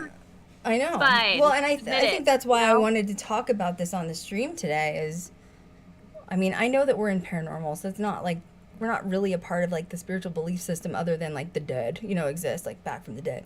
But, like, it is similar where I think people cross over, and that's why I was like, we need to really talk about this. Like, someone needs to talk about this in the spiritual community that has opposing views, because this is, like, not safe. You know what I mean? So anyway, so this Amir guy, she lets him stay on the compound after he basically propositions her for sex. If that were me, I would have had him escorted off the property. Bye. You don't get a refund. You disrespected me. I don't feel safe with you on the property. He could have broken and raped her. Now, I'm just, seriously, let's be real here. So no, instead of,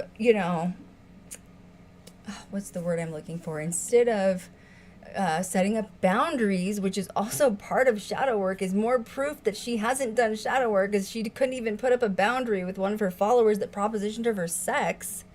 She decides to bring him in like a group setting, and she decides to tear apart his trauma in front of everyone, and now she's going to offer him a spiritual session where she channels his dead mother. Just really messed up. So you just rewarded the guy that sexually propositioned you, and and you're not putting a boundaries, probably unsafe situation. Now you're going to reward him by channeling his dead mother? That's literally what I said too. That's literally what I said. And she wants, I swear, sometimes watching the way she interacts with people and says things, she puts herself in compromising situations in order to complain about them and be the victim. Jessica said, I can't... She's addicted to being the victim. She is addicted to being the victim. She's addicted to being the center of attention, and she has definitely not dealt with her trauma, because it's all over the place. Like, her trauma flags are flying. Jessica said, I couldn't believe she kept them there either. Yeah, as a female in paranormal, if we were doing a public event and a male came up to one of us and propositioned us for sex, 2 seconds later, my head of security would have had him out of there. No questions. Yeah. Bye. Yeah, you paid $400 to come ghost hunt with us? Not my problem. Maybe you shouldn't have been an idiot, and you wouldn't have to be escorted off the property. True. Doesn't take much to be respectful. Yeah. Yeah, I mean, Not a pig. yeah, well, and once again, this always happens, and I will defend Teal partially because this happens to women, not men. I mean, I'm sure it happens sometimes, but men don't feel in an unsafe position where women can literally, we are smaller, we can be taken over easily, and she should, if she was actually assaulted as a child and chained up and sexually abused for 10 years or however long it was, why are you allowing another sexual predator to stay on the property with you? Do you see where I'm concerned? Mm-hmm. Do you see where I'm freaking confused here? 100%. And you don't call it a cult. Okay, I'm confused. So anyway, Money. now this is, well, I know, money, yeah. So now this is where I get involved, which is, so first of all, she starts to sage, okay? And I'm going to just go ahead and address it because it's going to come up at some point. Do I think you should be allowed to sage if you're not Indigenous? Oh my God, I hate that. I don't know who started it. I am Indigenous. I'm registered with my tribe. I don't give a shit who uses sage, okay? Just, you know, buy it ethically, I guess. You know what I mean? Like, if you're going to buy it, make sure it's ethically been harvested. Just, I don't care. I hate the gatekeeping with sage. I don't want to hear it. I don't care who uses it, for God's sake. My grandmother would, if she was alive, she's straight off the res, she would be like, this is ridiculous. We're even having this conversation. So anyway, just get that clear. Grandma would be like, no, I'm not even going to go there. She's saging. Now she's preparing for a channeling session. Now, I assume Teal herself is going to channel. Is that what you thought?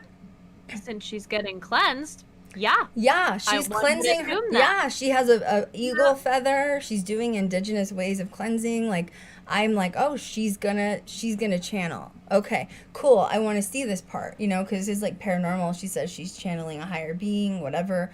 I want to see this. So she starts picking apart a mirror because obviously, once again, he's a broken toy. She's trying to fix it, right? If he's sexually, you know, attracted to me, it's because he has trauma that he needs to undo. Oh, God. Here we go. Okay. I'm not helping him with that. Go fix it. I know. So... Check yourself before you wreck yourself. She, okay. So she finds out that Amir's mother killed herself or had several suicide attempts. And finally, she killed herself and Amir saw her dead body. So... he has like trauma from that and he wants to like say a goodbye or something. I don't even know. Laura just said I got mine from Amazon and just immediately I thought, you got your trauma from Amazon? No. Also mood. Same. Oh God. But really. Yeah. We won't go there. Yeah. You have no idea. Laura may have just accidentally tapped into something. You know what I mean? It's fine. It's fine. You know, it's fine. So she's preparing to channel and she asks Amir, do we have your permission to channel your dead mother? Would you like to talk to your dead mother one more time? And I was like, oh, great. We're in the business of Krystal. Like, let's talk about the dead. I am here and I am ready to go. All right. Now at this point, I am enthralled because I'm like, yes, I want to know what's going to happen. And by the way, I'm very skeptical when it comes to people channeling, like extremely skeptical. And because, you know, I don't know if she's psychic or what, I don't know what she claims to be, but even if you're a psychic or medium, I am very skeptical of it. You know what I'm saying? And so that's where I was like, I'm watching you, ho. Okay, I am watching you right now. I know this, okay? This is my field. I got this. You know what I mean? Yeah. And she sits down, and I'm waiting for Teal to, like, channel a god or some shit. You know, I don't even know. And all of a sudden, here walks in Juliana, which is Blake's girlfriend, fiance, okay? And I'm like, I'm confused. What's going on here? You know, so like Julia, and they're not explaining what's going on. So you have to pay attention and watch this. So Juliana walks in, which, by the way, she just supposedly moved to the compound, and now all of a sudden she's coming in. So I'm thinking, okay, maybe she needs somebody to be there while she's channeling. Like maybe it's unsafe. Sometimes people thrash around when they're being channeled. I've seen people tie people down when they're channeling because it's, you know, and so I would thought that's what was happening. I don't know. You know what I mean? And but I'm thinking like Julia's the newbie. She just moved here. And so now they cut to like Julia and she's like, I just moved here and I'm doing everything Teal asks of me. Like, I have to make a really good impression on her, because if I don't do everything she wants me to, basically she's not going to let me stay in a relationship with Blake. And so I have to do this with her and for her, and I want to do it. And I'm like, what's going on? I'm still confused. I don't know what's going on.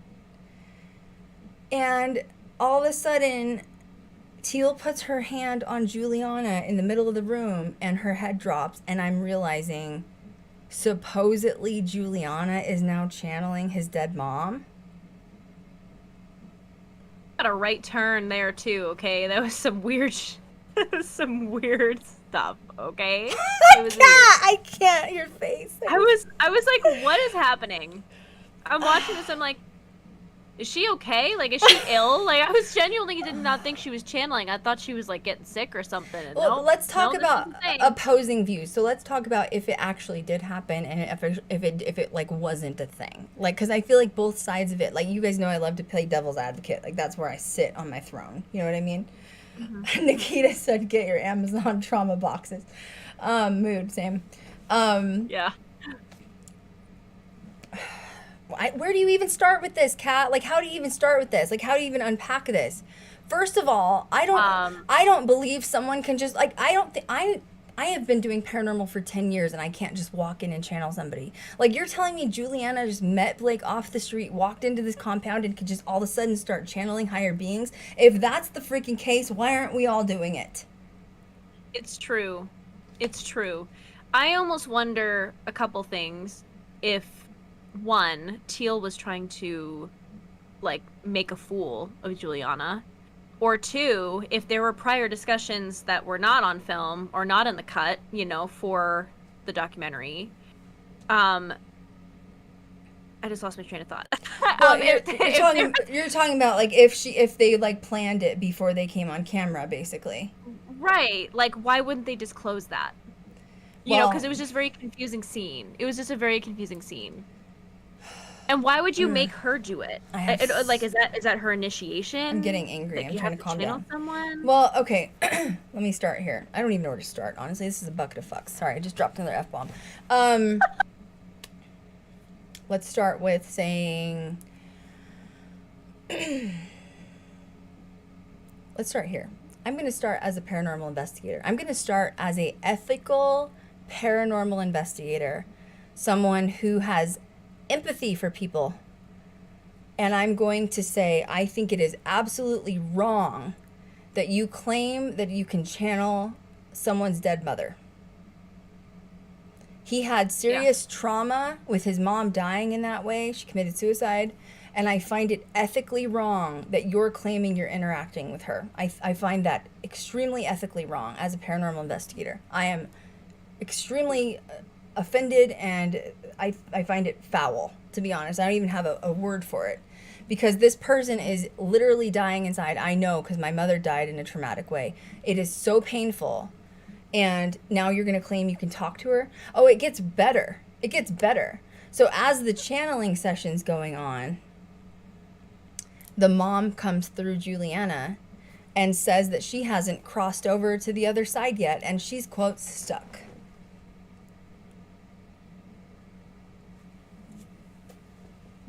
No words. As a paranormal investigator, I can't even tell you how livid that made me. Especially coming from someone that has had their mother die in a traumatic way. If somebody told me my mother didn't cross over because of the traumatic death she had and she's been stuck, I would probably punch them in the throat. Yeah. Yeah. Not a right thing to say. Where are the ethics? Incident. I don't care if you're making money off people. You can just be a freaking compassionate, nice person. It costs $0.00 to be a fucking nice person and be understanding of what this person experienced. Teal, especially if you claim that you had all these horrible encounters of sexual abuse, you understand what trauma does to a person, and you're going to say this person's been stuck in the in-between for like 5 or 6 years? Are you serious right now? Oh, it happened. It happened.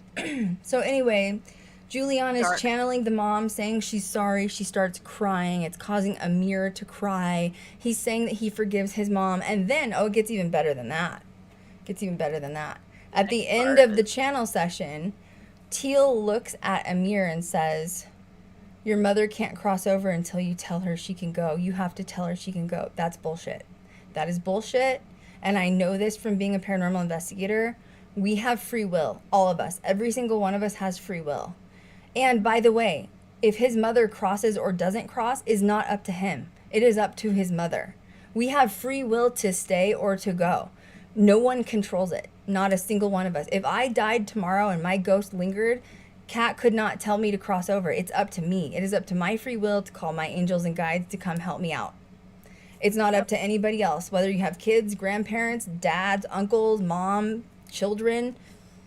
So that's from years of paranormal investigating. And I'm not the only one that believes in that. There is hundreds of investigators that believes in that from investigating. So she sat there and said, first of all, your mom's been stuck for years. She hasn't crossed over because she has guilt. And the only way she can cross over is if you tell her she can go.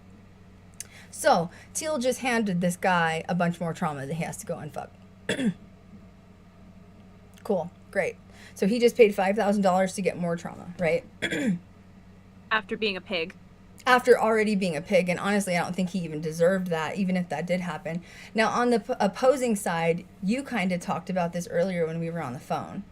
If it was real and it did happen and she was channeling, you had an opinion on it. I'm trying to remember what the opinion was. I feel like there's just so much, man. There's just so much to unpack here. It's so bad. It's so much. It was really bad. Like, even after we both watched the episodes, we needed like a day to decompress from what we had just witnessed. Yeah. Do you think it was real? Do you think, I mean, you said too, like, if Juliana was channeling, how does this like person out of nowhere just able to channel a spirit from the dead? And like, and by the way, I don't think that works like that, honestly. You know what I mean? Like, well, they gave no context in the documentary stating that she had done prior channeling, which is, I guess, what was really confusing to me. Because I do feel that we do all have gifts, and when we utilize them or when we, heal and we go through that whole experience, we can do the thing, But there was no inclination. I feel like you can't just pull that out of anywhere. Well, once again, though, if you're going back to like the Christ thing, what did you call it? Baptism? Like in the first, you said it was like but that was similar, which is Teal touches Juliana, and that's when she starts to channel. So once again, all of these amazing things are coming through Teal's hands, right? She is God. Like, she is God. Oh my gosh. You know what I remember? We should go I'm going to go back and watch it to confirm. I can't. But I am pretty sure that the reason why she had Juliana channel was because Teal touched her on the shoulder. Meaning she cleansed herself, touched Juliana, and then Juliana had the gift. Really? If that's how that works, man, I'd be seeing dead people left and right. No? Yeah, Jesus, apparently. If that's the case, then if Teal could come over and touch all of my trees in my backyard to make money start growing off them, I would really appreciate that. You know what I mean? Like, please. So dark, so bad. This docuseries has caused me trauma that I have to unheal from. Honestly, watching Teal caused me some trauma. Okay, and I end quote that, boo. You come, all right? Fine. You'll be fine. I can't. Just go to therapy, please. Teal, go to therapy. Another thing, though, seriously though, is like, and like Kat and I are laughing because we've been through shadow work, and like, so, well, I think being in paranormal, you already have like a dark personality, right? Like, you already have like, you find humor in like darkness. I have dark humor, but I really especially think that shadow work causes dark humor because you've healed past all of that stuff. You know what I mean? Like, you're not a perfect person. You're never going to be whole again, but that stuff's not weighing you down anymore. And one thing I noticed with Teal for the 2 episodes is she hardly smiles. She hardly laughs. She doesn't make jokes.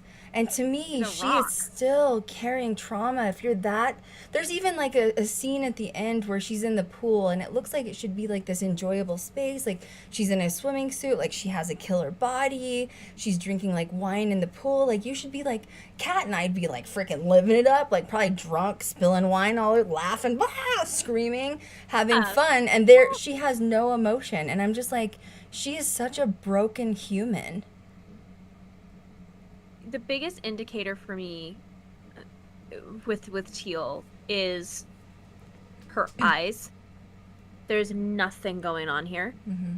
And to me, that just indicates just trauma or a semblance of escaping her reality. Yeah. In giving checking parts out of herself to others. Yeah. She's just gonzo. Even when she's not talking to people, and maybe she is still going through some stuff, because we all have to go through healing no matter how much she says she's not, or she is Jesus. She's Jesus reincarnated. Nikita said, I'm still opting out for this one, but I applaud y'all for taking one for the team. And we got 2 more episodes to go, okay? We're not I done. don't know if I'm gonna make it. And Elfie's still researching. We are not done here, okay? I have the FBI on this case, like... We're still getting the articles, okay? Thank you, Elfie. Yeah, I know Elfie. We love it, by the way. Like, stuff. Elfie's so good. Like, when she gets on a rabbit hole with something, that's it. You know what I'm saying? Like, she's going to find out her social. I'm going to get her address next week. It's going to be fine, you know? Send her some therapy packets here. BetterHelp, please. Okay, I'm going through the notes again here. We're still not done either. It's like so bad. My computer died. Did it? It's okay. I have it, so if it's fine. Great. Let's see. I'm just reading through this. Oh, she says that another thing she added when Amir was like proposing her for sex. She said, quote, I hate the spiritual field because of sexual demons. I was like, mood, same, mood, 100%. Yeah. Dude, at this point. So in other words, she's not holding him accountable for being a pervert. She's saying that he has sexual demons. Don't give him that excuse. He's a perv. Kick him out. Get rid of him. You don't need that energy around you. God. Yeah, no. Dark. Okay, now, so Juliana's I gotta pass through all this because this was just very traumatizing. Stay tuned for part 2. Stay tuned for our next section about. No, I'm just kidding. Literally. Okay, then they start investigating. So this is when they introduce a paranormal team from Washington. Holler paranormal team. We love our para investigators. There's an ex-employee that is now being interviewed, and this is when they also bring in a private investigator. So they've hired private investigators to investigate Teal Swan and basically see if they can find out if she can be held accountable for these follower suicides. Okay. This ex-employee comes on the screen, and he used to work for Teal Swan. He lived with her for 7 years. He used to do her website, and he said that he was not getting paid, so he didn't get like salary for working there, but he did get free room and board. So he got to live with her for free. He had a room. He was probably fed, and he was taken care of. Once again, no salary is very culty. That means that she gets these people to live with her, and they can't escape. They work for her for free. They live with her for free. And now if they ever want to leave, they have no money. That's Scientology, right? Yeah. Yeah. Which that's a whole nother show. I'm not even going to get into that. You know what I mean? Go to Leah Remini for that.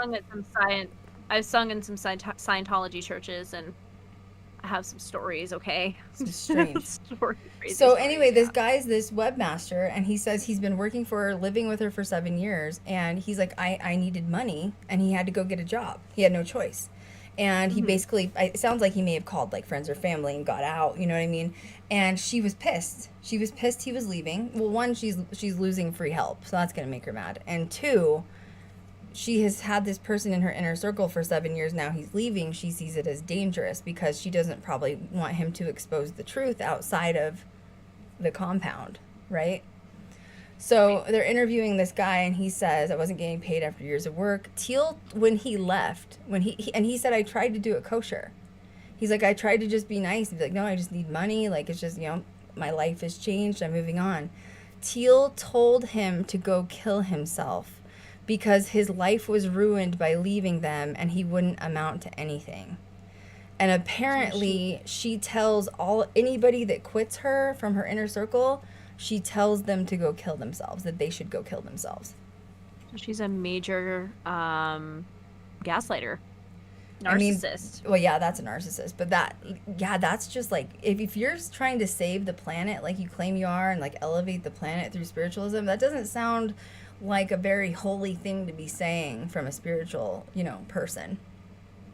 Not at all. Not at all. And the guy looked like he was going to cry about it. Like, I think he thoroughly enjoyed being a part of that, and just life happened and he had to leave. And I think that he was really hurt by that. Like, didn't it look like that to you?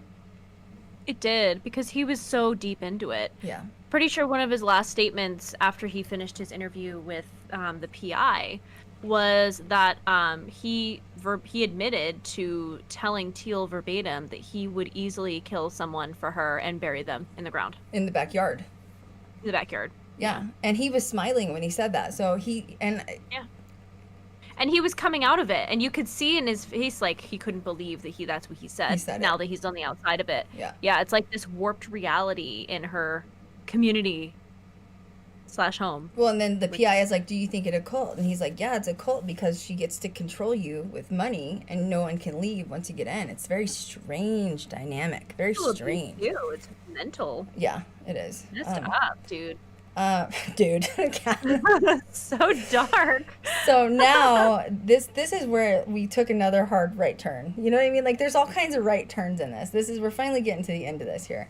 So Blake, which, remember, this is her like polygamy boyfriend that's lived with her for 14 years, but they're not together. And like, anyway, I don't know what's going on, but he is bringing in Juliana. Obviously, like, they're together. And he goes into Teal's bedroom. This is like a new scene, right? And Teal's sitting on the bed, and she's like laying down on her bed. And like, once again, they're supposed to be not romantically involved. And he's like rubbing her thigh, and he's like rubbing her feet, and he's like rubbing her. And I'm like, yeah. I don't believe you. Okay, like, I don't believe that you guys aren't like intimate, because it's fine. And so anyway, he went in to tell Teal that he's going to be proposing to this girl as he's like rubbing Teal's thighs. I'm like, okay, yeah, all right. I just hope that your new girl knows that you're like hitting both sides of it. You know what I'm saying? Oh, your mic cut out. What'd you say?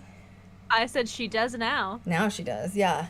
So, So Blake's like, yeah, I think I'm done being like non-commitment. Like, I'm ready to commit to her. And Teal's like, oh my God, like, tell me what you're feeling. Like, tell me more.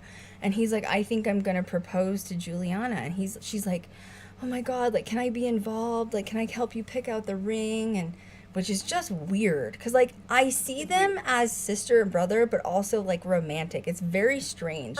Don't you? Game of Thrones. My begin. No, thank you.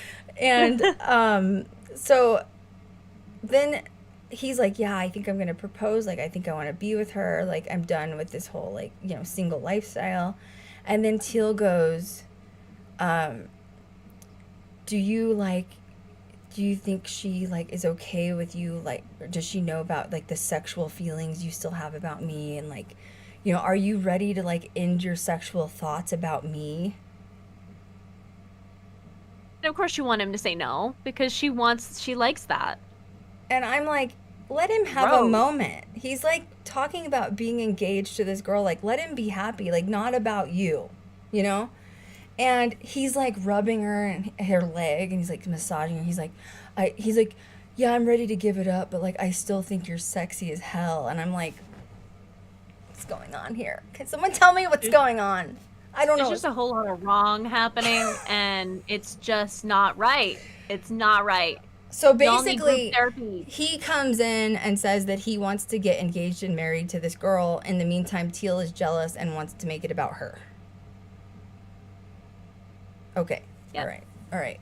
Strange situation. She has to be the center of everything. She is Jesus Christ in the flesh. So anyway, he's like, yeah, I think you're sexy as hell. And they're both like laughing and snorting together. I totally think they're still banging each other, honest to God. Like, I don't think that's going to stop. No. Yeah, no, that's happening. That's definitely happening. That's a thing. God. Juliana. I just, the whole thing's effed up, man. The whole thing is just dark and just wrong. Dark. 10 out of 10, do not recommend doing And the what worst Teal's part doing, is that okay? she's giving advice to other people, and she has millions of followers. That's terrifying to me. Holy It's shit. sick, yo. It's just sick. So wrong. then we cut to, it looked like a petition spell. Did you notice that? There was a petition spell. They go out, which is, okay, it pisses me off, honestly, because, like, I don't practice witchcraft or the craft. I have before. Cat practices actively. Elfie practices currently. And Teal's literally practicing witchcraft. All of her beliefs are, like, pagan witchcraft, and she's hiding it behind saying she's a spiritual leader. And I don't like that. It's like she's ashamed to say that she's a witch. Yeah. That was a petition spell. So what petition spell is, you take a piece of paper like this, you write down something you're releasing to the universe, right? Like, I'm releasing all of my troubles. I'm releasing this bad relationship. I'm releasing gas from eating too much Chipotle. And I am releasing it to the freaking universe. And you write it on a petition Daily. spell. Cat, I'm dead. You fold it up into a little tiny piece of paper and you throw it in the fire and you say, so mote it be, or whatever you want to say, right? So she's doing a petition spell at the end with Juliana. And then they take, like, herbs, which Elfie probably knows what it was, but, like, they, like, blew herbs and, like, made a wish or some shit. That's witchcraft, bro. Am I wrong? You gonna sit here and tell me that I'm wrong? I'm annoyed because it's like, It's just witchcraft, if Doug. you're a witch, just say it. Why are you? And you know what? To me, that's poo-pooing the witchcraft community. Am I wrong? Yeah, she's the Wicked Witch of the East, bro. Literally, like, She's it's a witch. sick. She's a witch in the closet. Like, I don't even know what's going on. God. So anyway, Figure it out. I just wanted to point out that was very much a petition spell, and she's blowing some ash into the air. I don't even know what's going on. And then she's blowing something in there. I don't know. Ayahuasca. oh shit. Well, it's a really good place to end. We're laughing, thank God. It's like trauma. So now Blake and Juliana get married.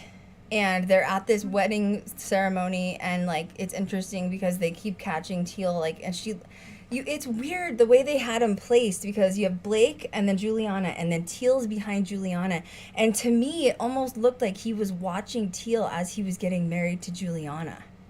Because he was. I know. Dark, dude.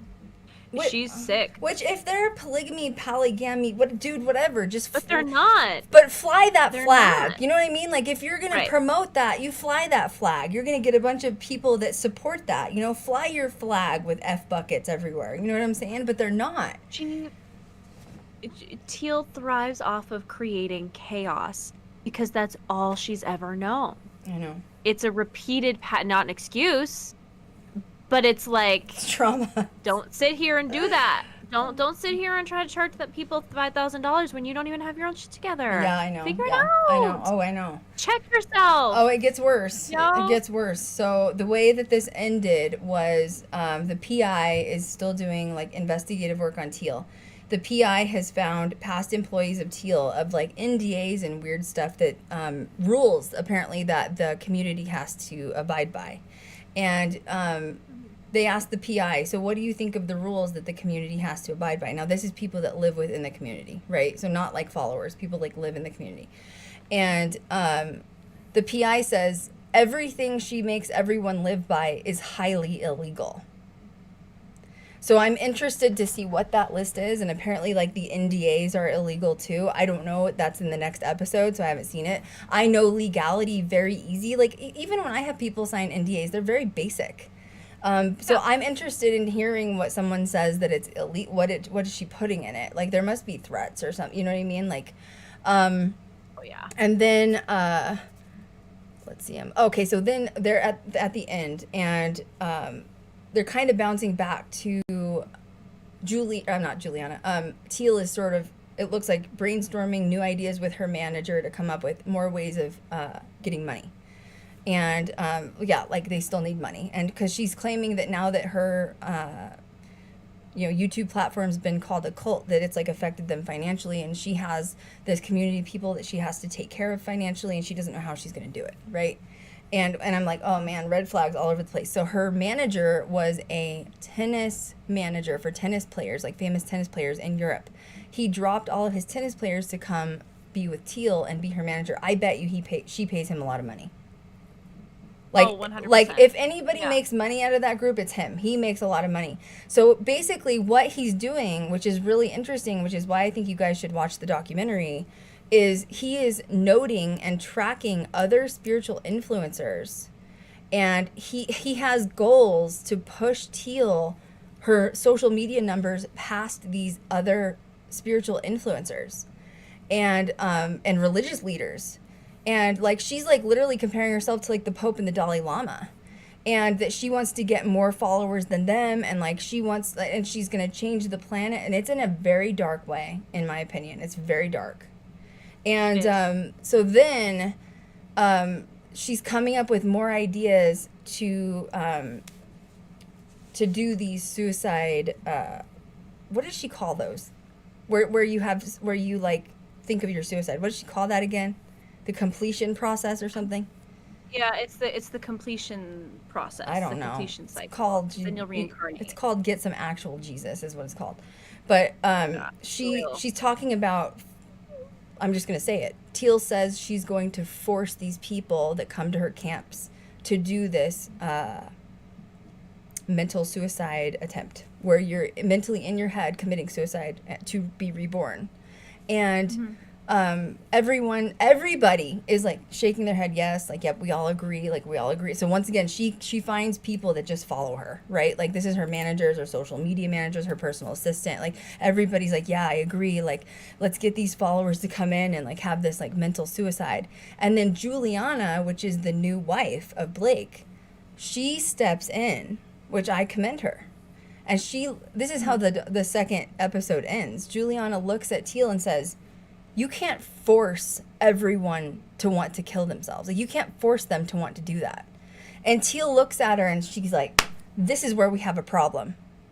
She goes, you are bucking me, you are bucking authority, and now we have a problem. Now we have a problem because you are going against what I say. So basically what she says is God. And she goes, and now we have a problem. And all of a sudden the documentary ends. And I was like, she's sicko, man. She needs some help.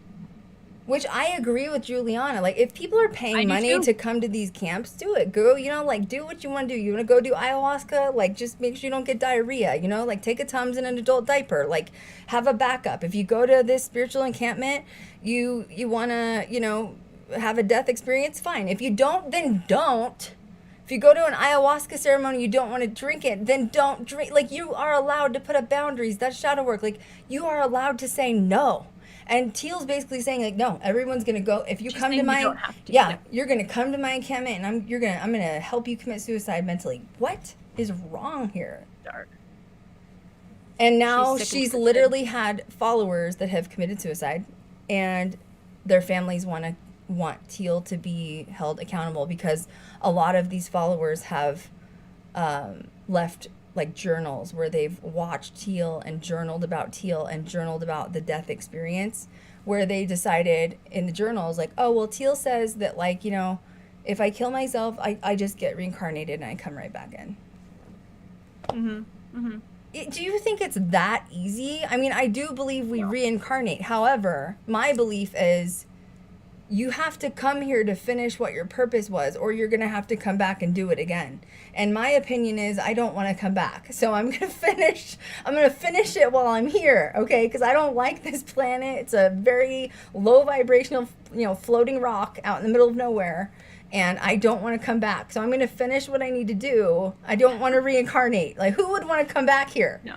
You know what I mean? Like, don't do that. You know, like, I don't, you have a spinoff for a minute. I'm sorry. I'm just repulsed. No, it's okay. I just don't think that suicide should be mentioned at all.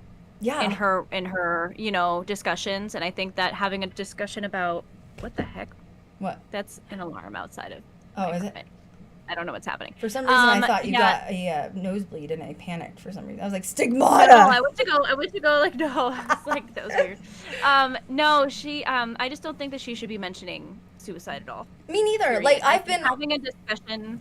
I think having a discussion about, you know, the reincarnation is one thing, but don't tie it in with suicide. I know, but I have. You know? Oh, Elfie's texting us. I have to see what she might have found another article. Okay.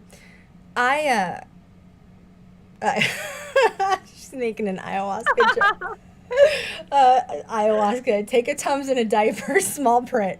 I guess, like, you know, I've been on a spiritual path for a long time, and, like, I'm going to say it. Like, nothing that anybody says is God, and, like, there's things that spiritualists have said that just don't resonate with me. You know, like, I think there's stuff that Kat and I probably talk about that don't resonate with you guys. We're really into, like, the starseed stuff and the, like, alien stuff and, like, the Lyrans and the Andromanians and, like, you know, Arcturians. Like, some people might think we're crazy for talking about that stuff, so you don't have to believe that. Take what resonates with you. But one thing that I've never ever seen with studying spirituality, where I have learned stuff and I've taken it with me, some things resonate, some things don't, I leave it behind. I've never heard someone talk about suicide so much. My question is like, what's Teal's obsession with suicide? Like, she has based all of her stuff around like a death, like, and I hate to say it, it's from the trauma she experienced from being molested, and it's like, and it's so dark. Like, why does everyone, like, what she did experience is horrible. It's probably one of the worst things you could experience on this planet. Being a child, an innocent child, being chained up, being abducted, being molested over and over again by an adult. That's horrible. That's horrible. But why does everyone have to experience the suicide trauma that you say helped you? I don't think that's like a... Because she's dark. That's like saying for mental health, you know, if one antipsychotic works for, you know, schizophrenia, everybody has to take this antipsychotic. It works for everybody. That's not how it works. You can't just take one pill for you know what I mean? It's not a one size fit all. You know what I mean? And that's what I was saying earlier was like, she can't just force her opinions and what worked for her, which is really messed up, by the way. And, you know, force that on other people. Like, that's not how it works. Mm-hmm. That's not right. It's ethically wrong. It is. Wrong. Well, and I can see how, you know, like I said, I've been in dark places before. Not going to lie. I mean, and I hope people out there can relate to that. And I'm glad you're still alive if you've had a dark place like I have, and I'm happy I'm still alive as well, and I'm going to keep fighting this, and we'll fight it together. You're not alone. I've had dark moments, especially over the last 6 months with losing my mom. But there were darker moments the closer, you know, back in January I was in some tough places to the point where Kat flew out there. Kat flew out to Vegas because she was concerned I was suicidal. So she came out and stayed for 2 or 3 weeks or something like that. And we ended up filming, but it's fine. We did. But my point is like, if Kat would have come out at that time, rather than being a supportive person like she is, and said, you're not going to kill yourself. You're not alone. You're going to be okay. If she would have done the opposite like Teal's doing, saying, oh, why don't you just kill yourself? At that time, I was in such a bad place, I probably would have. It's so bad. And that's where and that's where it freaks me out, because when you think about it, with Teal, she is playing God. She has that much control over people that they're willing to take their life. So she needs to change her narrative. She knows it. She knows it. Mm-hmm. She knows it. Mm-hmm. I know. There's two sides to every story, and then there's a truth, and she's got to go to bed every night looking at herself in the mirror, knowing that truth. And she's There's no currently way she sitting doesn't. in her karma right now, I think. 100%. Yeah. 100%. And I think I do think she is very connected to her guides and ascended beings, as anyone in paranormal is. And I also think that if you've been given gifts like she has, a voice and a narrative to be spreading what should be positive awareness with spiritualism and shadow work and inner child work, She's turned it into something really, really dark. And I think that your ascended masters, whatever you believe in, whether that's God, whether that's your ancestors, whether that's your spirit guides, I think that if you're using your power for bad, they can take it away and slap it out of your hands just as easily as they can give it to you. 100%. 100%. And whatever is happening right now and she's being investigated, this is due to the darkness that, you know, this planet's already a dark place. She knows that, and she's putting more darkness in, and it's just not good, you know? Okay, Nope. anyway, now let's talk about our last section, which is Elfie being our private investigator. So Yes. apparently there was a therapist who has been accused of creating false memories during the satanic panic era, which was what, like 70s, 80s, right? I think. Yep. And they think that, so this therapist is a cray-cray person, okay? So this person is a manipulator too, right? Narcissist, gaslighter, probably for her own benefit. Anyway, they think that this person is Teal Swan's therapist. So this might be a person that's sort of helping make Teal into the, like, deceptive person that she is. Oh, I believe it. And this therapist believe was it. actually under investigation, and I think she had her license revoked. She did. She did. It's crazy. Yikes. Yeah. Yikes. There's a lot of crazy people out there. A lot of not good people out there. So anyway, I don't know, man. I just Dark. know that It's dark. I'm tired. It's like I'm really tired. Same. Yeah, I'm reading through. I mean, Elfie has she's got notes for her notes right now. Okay, I know. she's I mean, I think that we're gonna do a follow up. I'm reading through this other article that she sent me. I think we're gonna do a follow up stream on this too, though, Kat and I, in a couple of should. weeks after the next should. 2 episodes air. Yeah. I know that you guys don't want to see it, some of you, but it really is interesting. Once again, if you're into crime, like crime talk, you know, crime TikTok, or like real crime, or if you're into cult talk and cults and understanding them, the reason I find this so fascinating, because it's like unfolding in front of our eyes in real time. And I don't think that you get to do that very often. You know what I mean? So now this is all over. You know, I find Teal to be very controlling. I find her to be the ringleader of the circus. I think that she actually does think she's going to be bigger than the Pope, which is like very strange and concerning. And yeah, yikes. I hope that Blake can at least make it out alive, because I think he's a very innocent soul, and I think that he's just a very weak man. And I don't know. This will be interesting to see how the next few episodes unfold, because now they've really introduced the private investigator, and there's like some major conflict going on. So especially with Juliana. So I wonder if they're going to kick Juliana out. You know what I mean? Hope she talks out next if she does. She seems to have more cojones than Blake. Well, it seems like she likes to get people involved, and Teal likes to control people, and Juliana, the new wife, seems to be like, no, you're not going to control me. I'm still going to have an opinion. And Teal's like, oh, no, you're not. No, for Teal, for someone that's preaching truth, she really doesn't like it. Period. She does not want to be called out for anything. She doesn't want to be wrong. She doesn't like truth. She doesn't want Correct. to. She doesn't. Yeah, she's like in the beginning, she says, someone said, the guy goes, you know, like, who's your spiritual leader? Who do you look up to? She's like, as if someone's above me. Can you imagine if the Pope said that publicly, what would happen? Well, she's viewing it as weakness, meaning that if she looks up to somebody, then that means she's lower than. Yikes. But that's issues. Well, you got now, some issues you got to sort out. She has released some statements that Elfie and I found, and essentially Teal's saying that don't take everything away from the documentary, like take it as a grain of salt. They are trying to make her appear a certain way, and she's not. And I'm like, girl, you're the one that said all this stuff. All this stuff came from your mouth, boo-boo. Like, this isn't he said, she said. You were filmed on camera saying this stuff. So, Nothing like, was spliced. You know? Yeah. And but narcissism, gotta blame everybody else. It's not me. I just think the thing that scares me is to be out here claiming to be a spiritualist and a healer. And once again, I do think she has some good ideologies. I will say that. But for somebody who's trying to help people, I think that it's also extremely damaging. And at the end of the day, I think she started out with good intent. They actually sit down and ask her about cults. They ask Teal about cults. And she says this too out of her mouth. Once again, you can see it in the documentary. She says, I don't think cult leaders start out with an intention to be cult leaders. She goes, it just happens when their following, worships them. And I think she was talking about herself. I think so too.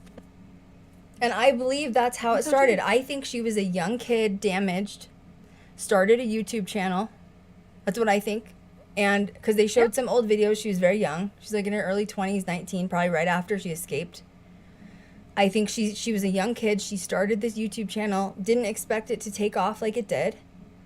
And now she's like, okay, I have to take full advantage of this. How can I make money at it? Which at the end of the day, there are no free lunches. We all have to pay rent over our heads. So yes, there's a way that she could probably turn this into a positive and still make money off of it and be able to support her quote community. But what she's doing right now, I think, is deceptive. And the suicide thing is it's, to me, crossing like having pictures of suicide with spiritualism, like, it just doesn't make sense to me. That just doesn't, and I've, you know what I mean? Like, I've even studied like dark magic, black magic, and it's, there's still not suicide talked about with that. You know what I mean? Like, it's just, it's so like dangerous to get these weak, once again, she's finding these weak people that are in very weak emotional states, that are extremely damaged people that feel lost, and they need to find like a hub or a home, and they find that within her. And so she teaches them all about this spiritualism, and like, this is how you can change your life, and like, you heal your inner child and you heal yourself. Oh, and by the way, like, to complete the process, you're gonna have to like create like a mental suicide and like actually like mentally put yourself in a state of like what it would feel like to kill yourself. And that's what we saw in the beginning of the first documentaries, this girl like convulsing in the water, and did not look healthy to me. No.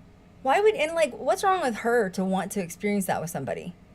Why would you want to see someone who's had trauma, whatever the degree is, why would you want to see them floating in a pool trying to like experience suicide? What you have to be a dark mofo to want to see and experience the energy of someone committing a suicide in their mind.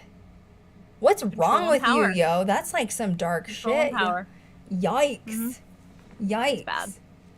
Jesus, take the Yeah, wheel. I'm curious what the other 2 episodes are going to be. I'm looking forward to chatting about that. Well, anyway, that's the tea. That was some good. tea. That was some paranormal tea.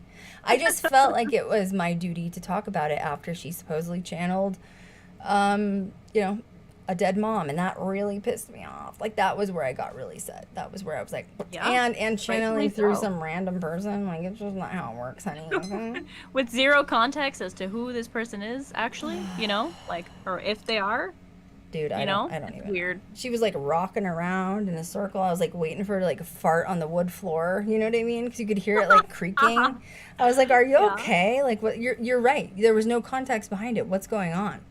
Strange. Wasn't Very clear. strange. Wasn't clear. So anyway, hopefully we can save some people by bringing this to light. And Hulu, this was an amazing documentary, honestly, in my opinion. Can't wait to see the next 2 episodes. Next week with Elfie, I don't know what we're doing. I don't know. I'm going to have to see what she wants to research. question. I know. I was supposed to send out an email and I didn't. It's fine. It's okay. And, life. Yeah, it's fine. And actually, you know what? Friday, guys, I think I'm going to take off next week because if that's okay with Elfie.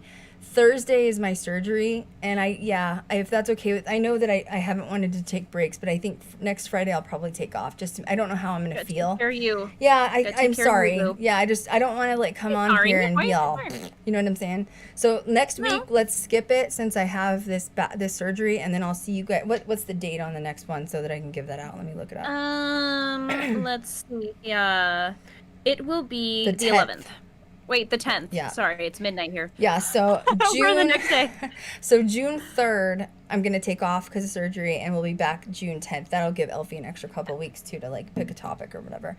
And, yeah, it was a good chat. Thanks for everybody for downloading our podcast. Our podcast numbers are unbelievable. Like, you guys made me cry that, you know, like, we're having so much success with everything. And, you know, it just makes me feel like I found my place again. I felt lost for a really long time after I lost my mom, and I'm still going through it, but just, you know, thank you guys for just not being my cult community. You know what I mean? Like, but I could make like cult Ghost Girl Diaries shirts. With a leprechaun foot. Or like, yeah, non-cult with like one stamp of a leprechaun foot, like right on the middle. You know what I mean? Sick. GGD cult. Yo, sick. Just You saying. know, I still need to crochet one. Oh my I'll crochet God. a foot. Thank you guys so much for tuning in with us. We had so much fun as always. Maybe by the time we stream again too, we'll do some research on all of the new shows that are coming in that we've missed. We need to catch up on. And yeah, thank you guys for tuning in. Make sure you guys download the podcast. This will be uploaded as of tomorrow. It'll also be on the new YouTube channel. And as always, we will catch you guys next time. Thanks, guys. Good night.